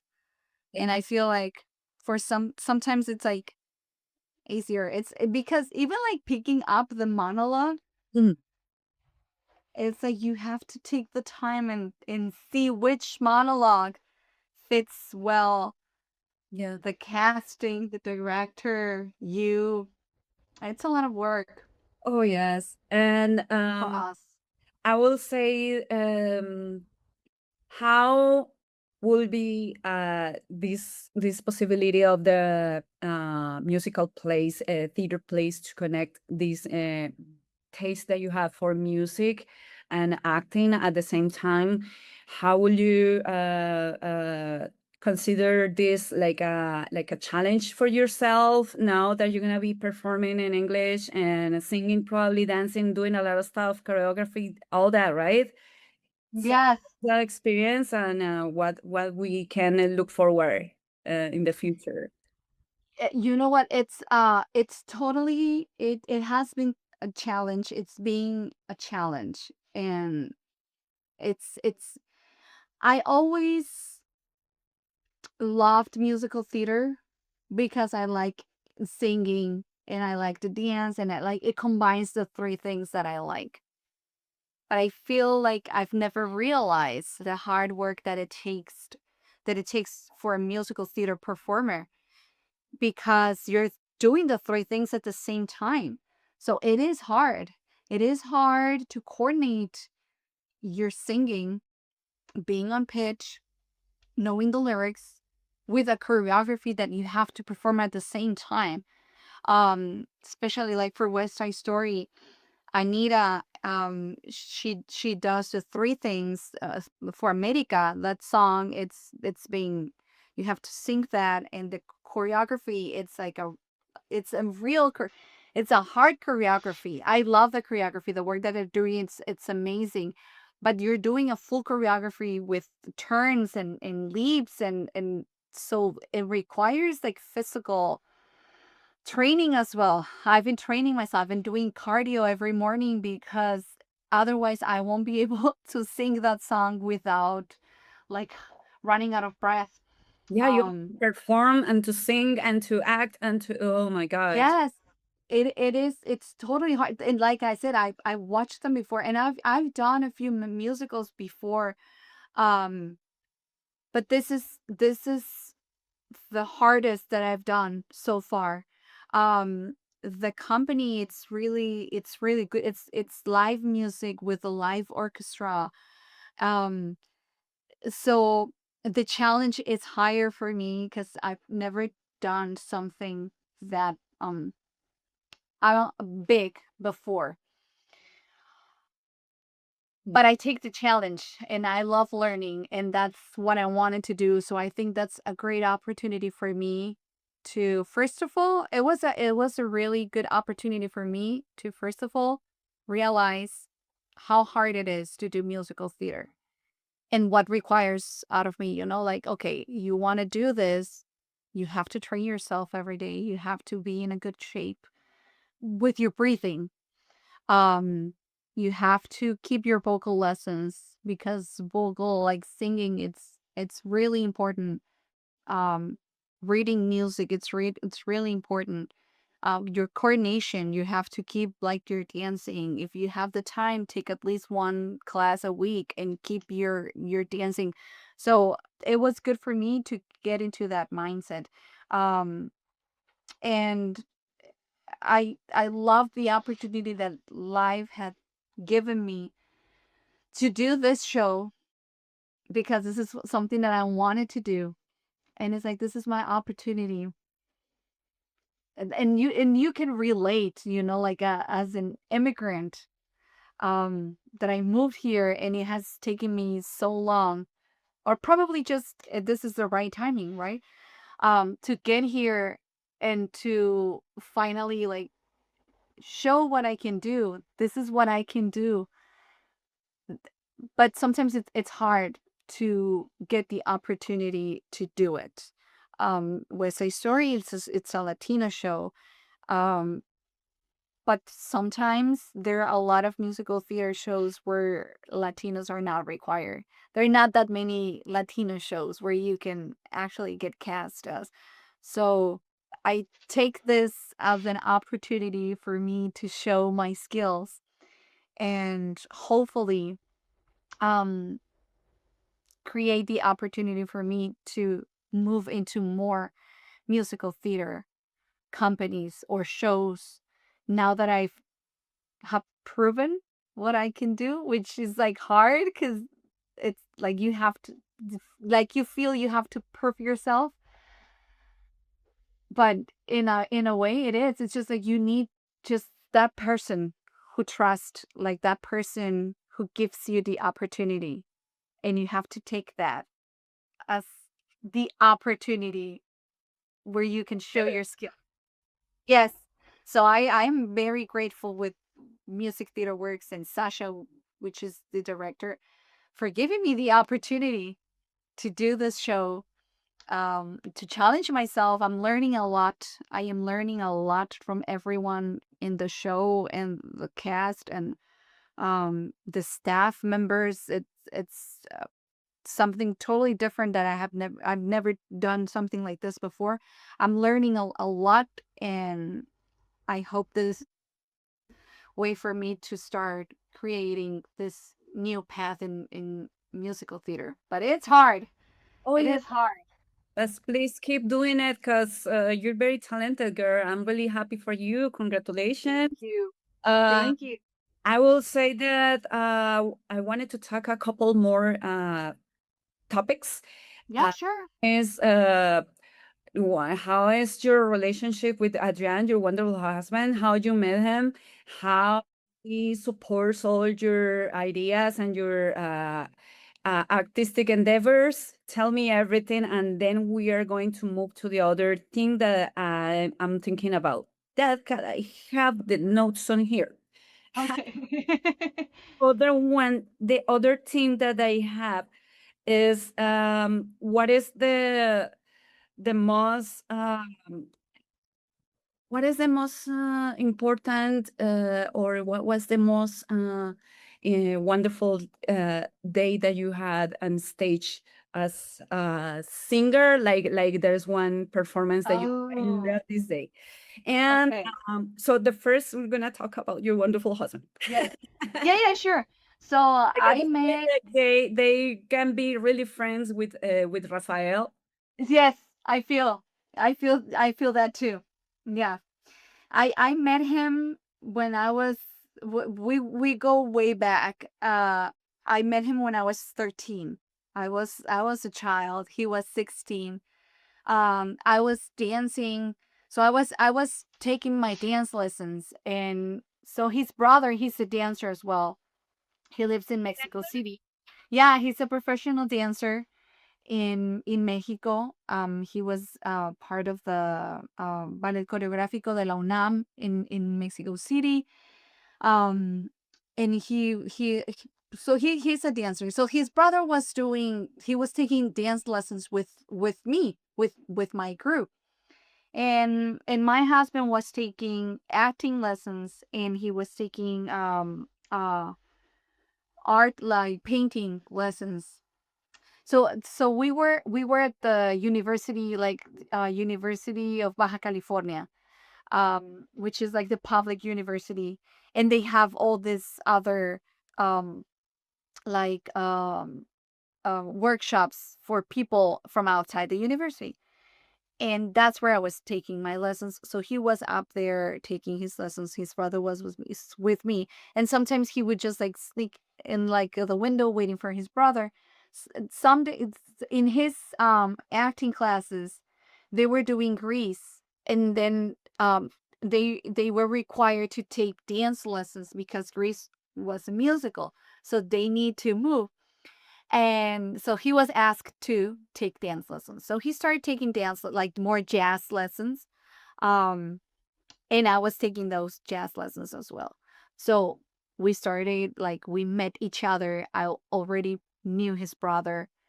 Then we were doing things with the jazz. So he started like taking more dance lessons. So we met, and we were friends first, then we became like boyfriend, girlfriend, but I was too young. How long And you guys were friends? we were friends for like a year. Okay. Uh-huh. And then we were like, like, oh, I love him. And then he was like, he asked me to be his girlfriend, but I was like 14, and he was 16, and my mom was like, there is no way, you're too young, he's too old. And no, so my parents didn't allow that. And I was like, you know what? My mom said, I can't have a boyfriend yet. I'm too young, but we can be friends. But we were always like together because he kept going there. His brother was there, friends, and we were always like in the same. So we were seeing each other almost every day. And so like 3 years passed, and he had her like relationships, and I have another boyfriend, and we ended up like going back together, and and then we broke up, and then we went back because there were like 10 years of like relationship. And then he came here to Chicago, and then he got a job at the Mexican consulate in Fresno, California. And that's when he was like, this is what I'm gonna do, but I want to get serious, and if you want to like get serious with me. So he proposed, we got married, and um we were living in Fresno.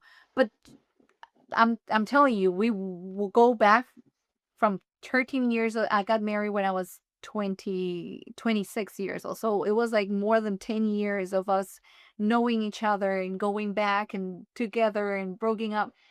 But we were always together. So I feel like he knows me pretty well. Like he knows me most of my life. He knows what I am, what I do, who I am.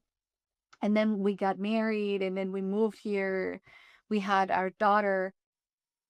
But the most important thing, or the thing that I like the most about him, it's that he's always very supportive with me. He had always supported me since I was a little, like since I was a kid, that he knew me. Um he supported my things. He always pushed me to do things, like in a good way, like, yeah, go for it. Um I didn't know how to drive, and he was like, you should learn how to drive. And I was like, no, but and he was like, I'll teach you. He was always like, you can do that. Or when we moved here, he was like, yeah, take your lessons, and go ask. And I was afraid, and he was like, "Yeah, you can do it." So I like that he's always pushing me in a good way of for doing things, and that he supports what I do, because I feel that's like the hardest part. And you know that, like, finding a person who supports you, like really supports you, because sometimes like, yeah, I'll do whatever you need, but then when you need them, they're not there for you, and that's not really support. So he has always supported my decisions in my career, and what I want to do, and that's what I love the best about him. It because he met me when he met me in my artistic life, and he always like motivate me to go back to my artistic life every time. And so yeah, so we've known each other for many years.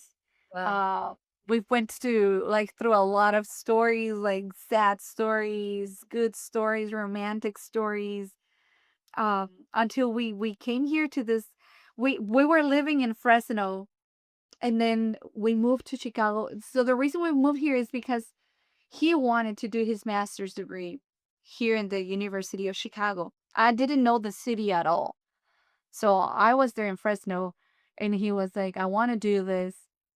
And I thought, well, if you want to do this, like, I support you as well. Let's do it before we have kids, because then it's going to be harder for us to move or something. So I was like, let's do it.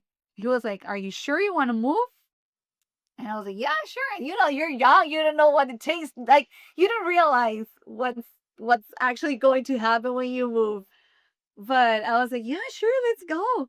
And we packed everything that we had in our car, and just the things that were in the car. That was the only thing that we took. I bet that you relate to this too. And then we came here with the only things that we had in our car, and we started a new life. And then we go back to San Jose, and he was there with he was fine. And I really appreciate that he realized that I was not a good fit for San Jose, that I was not good. And I told him I'm not going to be able to live here. I need to go back. He And was he very found a supportive. way. He found a way to come back, and we came back, and he's been like supporting me every time with everything. Yeah, So I'm like, I love that. wonderful. That's what I was talking about the other day with my husband, with Rafael. We see Uh-huh. it as friends as well. And I think those are the successful relationships that you can have, is to build a relationship as friends first, get to know each Yes. other. And I think we met because of theater. We met because I was taking acting lessons with Armando Villegas. I don't know, you know him. Oh, yes, yes. Yeah. Yes, I know him. Yes. Was giving some adult Oh, lessons, and yes. Rafael was like guest for our play, so he was supposed to help with the music and everything, but he ended up doing a piece as well. Oh. And I told him, "Hey, I'm into this music. I'm into metal." And Mm-hmm. we call the people who is crazy fritos, and I see you love for that word fritos. He's Uh-huh. like, "Oh yeah, frito, the frito lady." Yeah. So every time we trying to come back to talk, he was, "Oh, the fritos, yeah, the fritos." Started making this friendship stronger and stronger until COVID. So went friends like for 5 years, and Okay. COVID, during COVID, we start getting closer.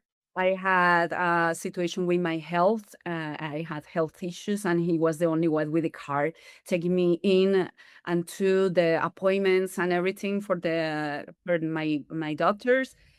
And I remember that I lost my job and I lost my apartment, so I have to move with a friend.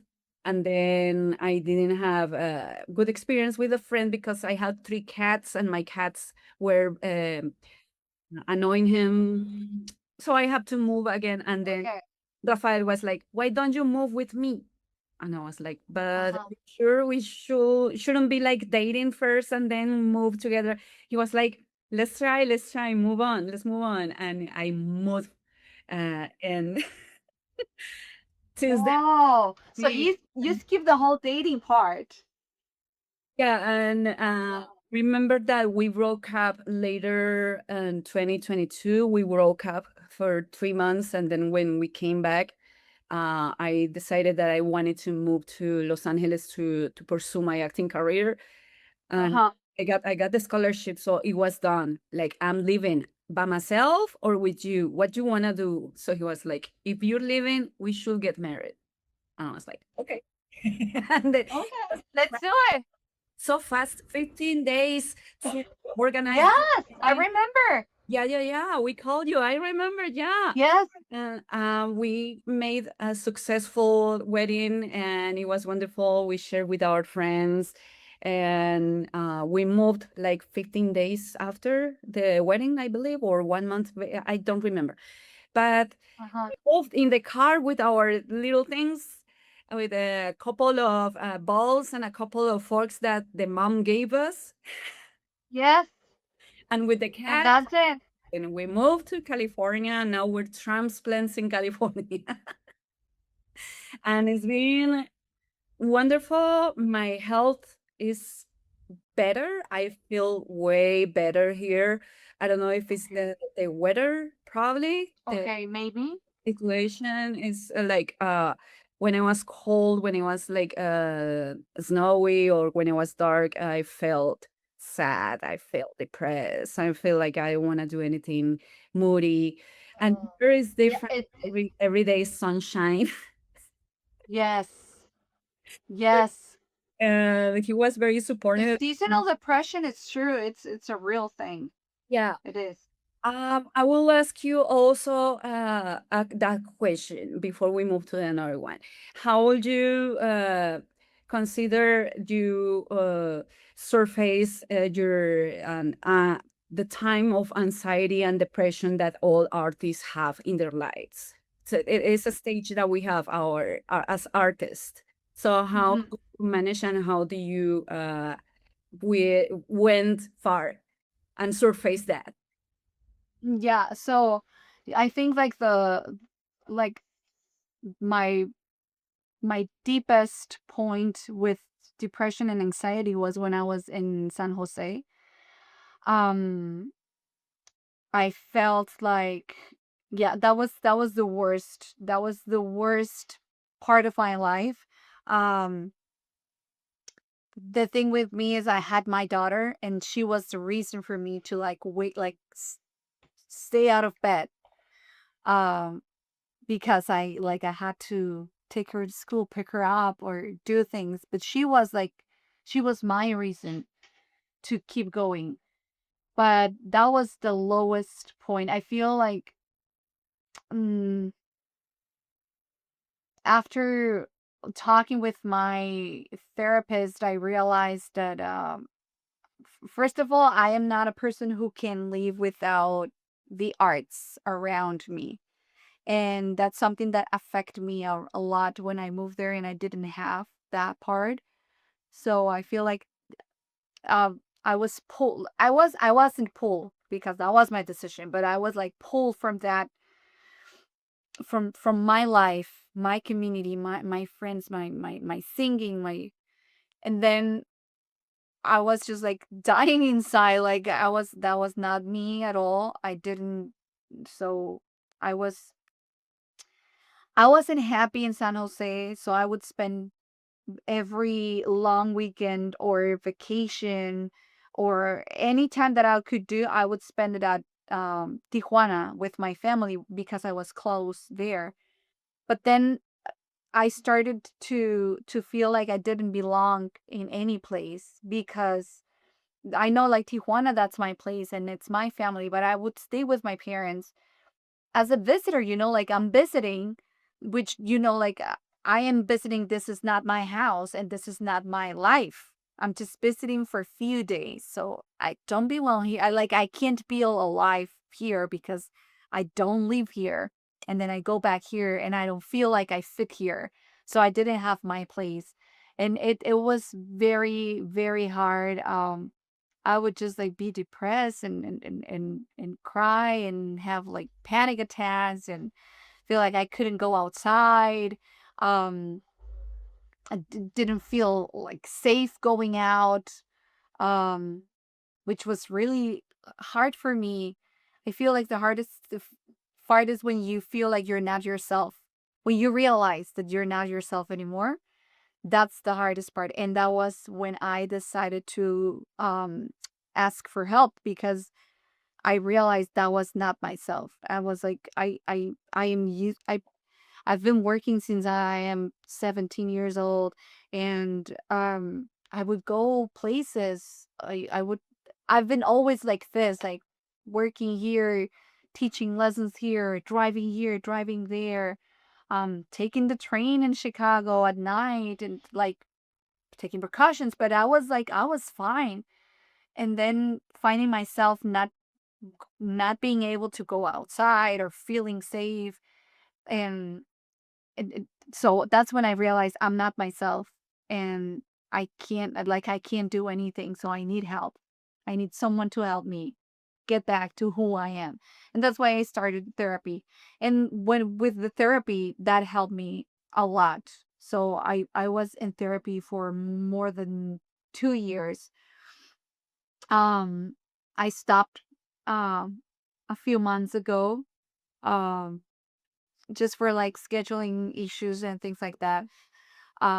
But those more than 2 years that I was there every week, they helped me a lot to get back to who I was. And she reminded me who I was.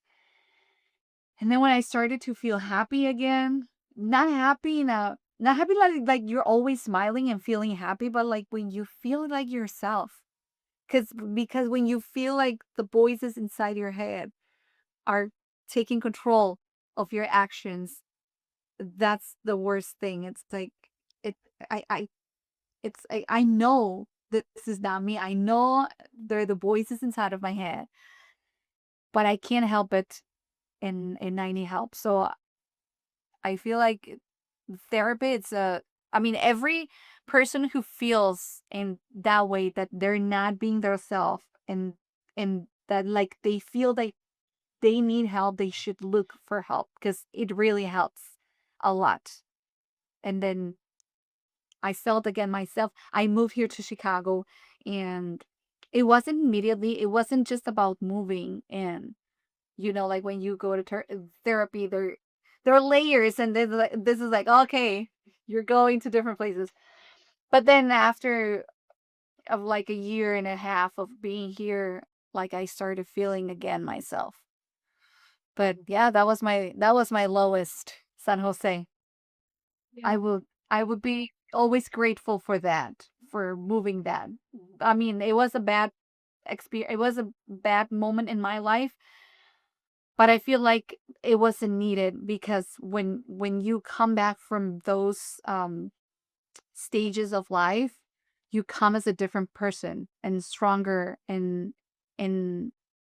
it's it's like a it's like a shock and it's like a before and after your life. I think Mhm. all the artists we have gone through that stages, and sometimes Yes.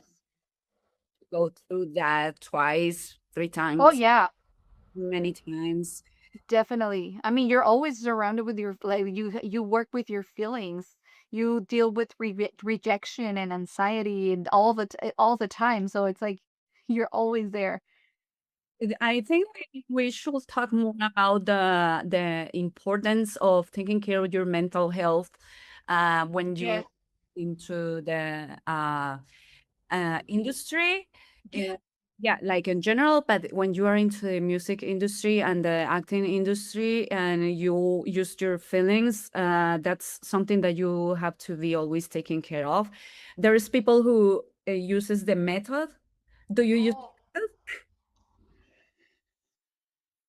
or do I do you think that you have like you manage your your imagination?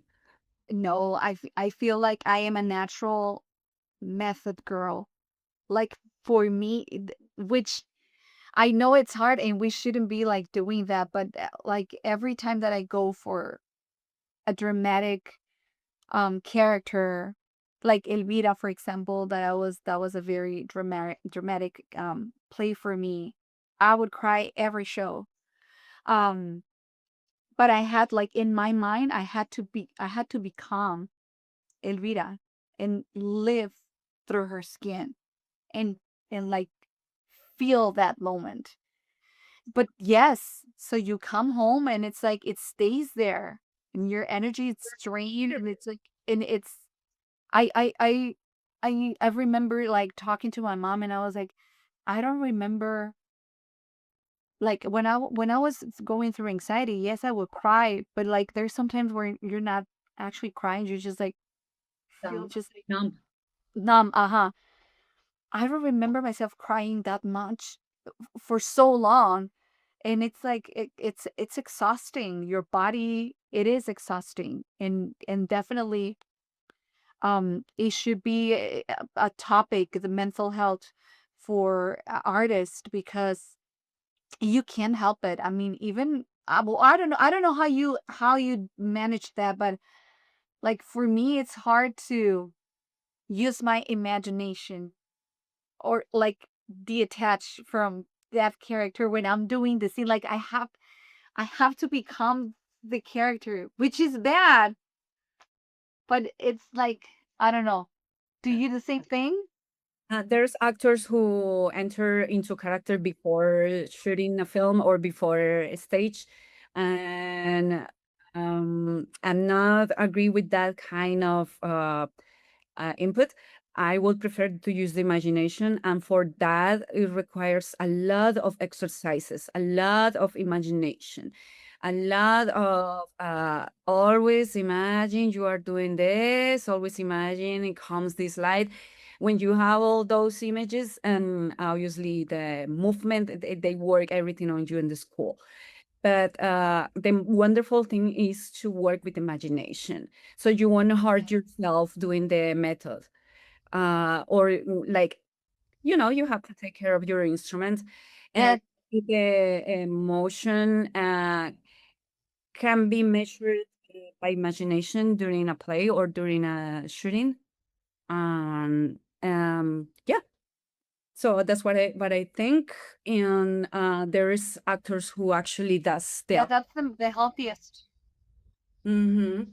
So yeah, it That's the depends what works healthiest. for you, and then how you can stand that. Like it depends on your character, you know. So yeah, I will say acting is a wonderful thing I want to keep doing for the rest of my life, and Hmm.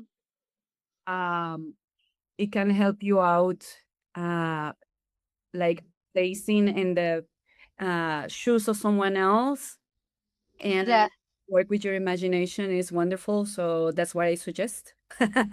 yes, yes. I do have to. I do have to go for yes, go for that training and because yes, I Yeah, yeah. Other than that, look, what is musicians, what is actors, training all the time, training all the time. And if I find like a class, I'm gonna take it as soon as I can, because yes, feel like it's like a muscle. It's like a yes, muscle you have to. working on. Exactly. You that's a muscle that you have to work with every time. Then you have to I totally agree. It's like you have to keep prepping yourself, like preparing yourself um and learning cuz things changed. Yeah. Like acting like before you have to be the character, become the character and now you have all these other tools where it's like you don't have to be that way. Correct. Things change and you can use these tools which are better for your emotional because yes, I mean it's sad that we see a lot of actors after a character becoming a totally different person or even like taking their lives, like Yeah. because the character was too strong. Oh yeah, I hear a lot of those stories with actors. So yeah. Yes. And what would you say about the biggest moment that you have on a stage? Let's talk about that. Oh, yes. I would say my biggest moment on stage was The singing or performing theater, or how do you feel? Because when you were singing, oh my gosh, what an energy, girl! I love thing. singing, like the voice, everything, the character that is needed for the rock is perfect. Yes, I love it. Yeah. I love the rock vibe because it's like it's like it frees you, like it's a freedom stage. Yes, I love it. I would say the uh, 2 years ago I had the opportunity to sing with Fruco y sus Tesos from Colombia. No kidding. Yes, and I was singing at the Pritzker Pavilion in downtown, which is like the main stage there where the bean is. That was one of my highest moment. Um, and I was just singing one song. I was just invited for one song, and there's so many other shows where I would where they it required more like more energy or acting out of me when I was singing. And this one was just one song, but I feel like it was very meaningful because I never thought I would um share this stage or like yeah, like be not at the same level but like share the stage with someone like Fruco y sus Tesos. And it happened so fast. I didn't even realize what I was doing, to be honest. I have a friend and he used to be our manager for Dharma and he's Colombian. And and he called me one day and he's like, "You know what? I have a friend and he called me because this very famous Colombian band it's performing in Chicago. They were coming from the Colombian Fest and during the summer, but they had this so the Pritzker Pavilion Millennium Park was celebrating the 40th anniversary in that stage, and they had Truco coming there.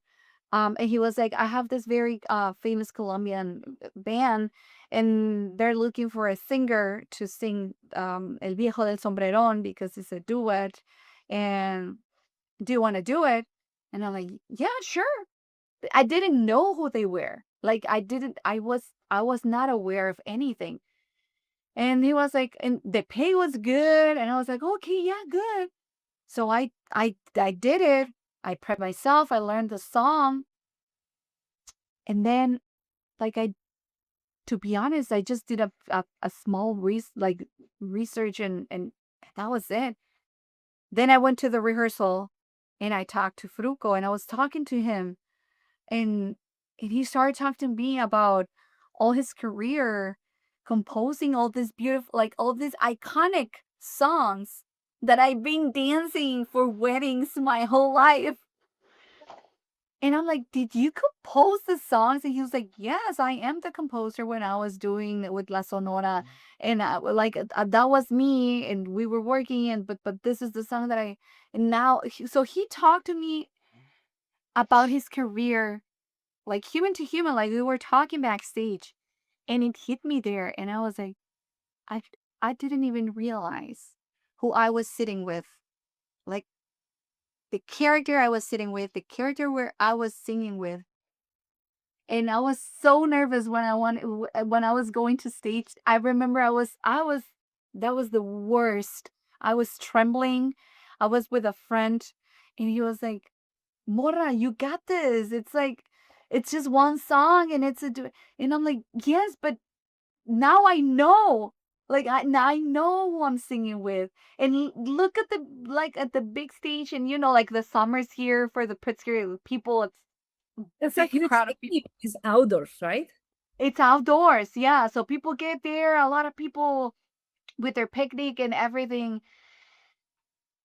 That was the most, I got so nervous, but that was one of the biggest moments because I was like, I've never thought that myself I was going to someday sing at this stage because I've been coming here to see shows, but I've never thought I will be singing in this stage. And I've never thought I would be singing with this guy who is an icon and who is a very famous, like it's an icon for Colombian people, and for not for like for Latins, like Latino people in general. Yeah. So I think that's why that was one of my top moments in life. Yeah, with singing and with theater.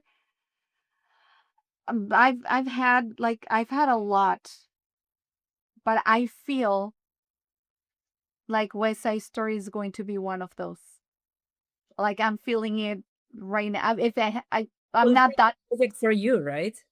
Yes, I feel because of what it represents for myself. Um, to finally being cast in one of this, like this big show, had the opportunity to do one of my dream roles that I've never thought that I would do. Um, being part of this big production, um in being an immigrant, like being an immigrant here, and finally, like this is like a dream come true. And also the story, what it represents, and Yeah. especially during these times for our community, like all those things combined, I feel like it's going to be just a mix of emotions for me, for that for that run. Where are the performances for the actually for the people who is listening? And this podcast is gonna be aired the next weekend, Okay. next week. Oh, good. So, the performances are going to be from August 13th through the 30th. We have, yes, we have 20 shows, and they're going to be at the North Shore Center for the Performing Arts in Skokie. That's the theater. And you can look for the tickets under the musictheaterworks.com. That's the company. And yeah, we have 20 shows. There's some dates where we have double shows, and it's gonna be amazing. I mean, just like imagining listening to that music with the live orchestra, it's gonna be amazing. I'm pretty excited for that. Mm, yeah. Yes. Yes, this is fantastic. Oh my God, Paulette, thank you so much for Oh, thank having this you. with me. It was awesome. I was seeing you. I was like, I need to talk to this girl. She's been busy. She's been doing a lot of stuff. I wanted to learn everything, the experience with the actors, with the directors, with the musicians that are around. And this is very, very overwhelming as well. We talk a lot of deep things. Yes. I shouldn't say a lot of things that I said, but I did. There are no names, so No names, yeah, no names, yeah. no names. I'm coming back to Chicago, and everything has been so wonderful since I try to come back every year to Chicago, every That's year great. with family. It's for August to work Lollapalooza. I always work with Lollapalooza. That's Get to work the whole festival, and I work until 7, and then I had 7 to the end of the festival to see around the bands. Oh, that's great. And I'm not sure you can make it for Riddle Fest. I'm not sure if Riddle Fest is gonna be right after. I have no idea. To be honest, I don't know if they're actually coming back. I just like, it was weird that they haven't been they haven't posted anything since they closed. And then just a few weeks ago, they like post like an image with like a new logo, and it just says Ruido Fest. So I was like, are they coming back? It's like, I know. I don't know. It was weird. Probably they're like creating this uh mystery, and Yes. probably they're gonna come back, but I don't know if that's for sure. But yeah, thank you so much for inviting me, and I really like, I feel like that's a great idea what you're doing, because you're so right. Sometimes we are so busy with our lives, and we don't have the time, but we have so many stories and things that we have to share, and or things that we would like to talk about, just to make sure I'm not the only one going through this. It's like everyone else is going through the same shit, and it's like we should stick together. Having their same, shit and stuff. And it's a relief when you know that there's something probably you share in common with other artists, with the Mexican artists. Uh, Yes. So yeah, it was really good talking to you, because I've never had the opportunity to actually talk to you like this. yeah. I've seen your work, I've seen you, I've heard about you, but I've never had the opportunity to talk to you. But it was great, and hopefully one day we get the opportunity to work together. Let's catch up when I travel next week. I'll let you know by private. Yeah, sure. Let me know. The other thing that I have in mind. Oh yeah, what's coming next for you after West Side Story? So after West Side Story, I'll go back to Destinos. We're doing another play with Colectivo El Pozo and Repertorio Latino, so they work together. The plays from Raúl Dorantes, and I don't know.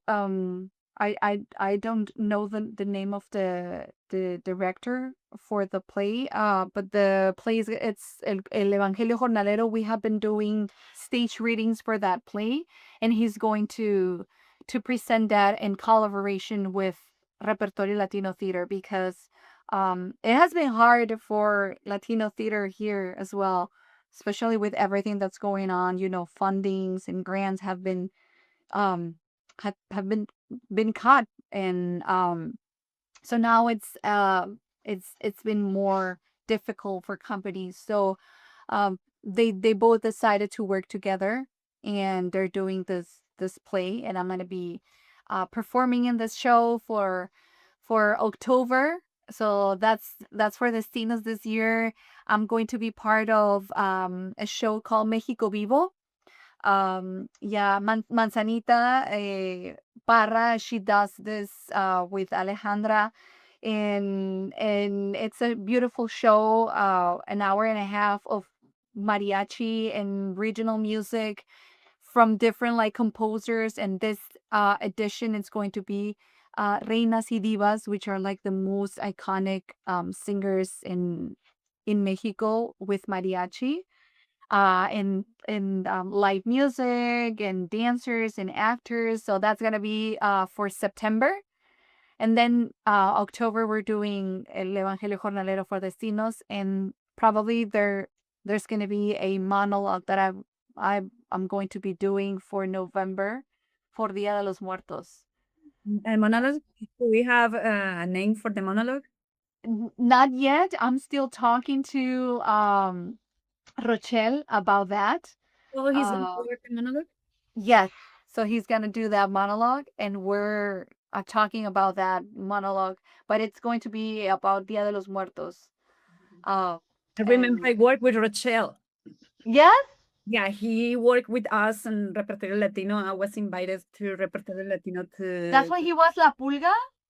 yeah, he was La Pulga, and I was Ah, a boxer lady, Colombian okay. boxer, Oh, Medellin. nice. It was so fun. Yeah, it was really He's fun. so sweet. Rachel is he's always very Yeah. full of energy. I'm like, how do you do it? Like you're always hyper, and I know. yeah. Got But it, he's you girl. yeah, he's so sweet. But yeah, probably we're gonna be doing that for November. All right, fantastic. All Yeah. right. I'm gonna be posting underneath your picture your Instagram handle for the people Okay. who wants to get in touch and want to see your work and the updates about your our plays and music stuff and everything. Thank you so much for this wonderful time. I had a wonderful time. I had a wonderful and deep conversation with you, and can't wait to see you soon in Chicago. And Yeah. if I need anything or something, you'll just let you know. Yeah, thank you. Sure. Yeah, let me know so we can catch up. That would be great.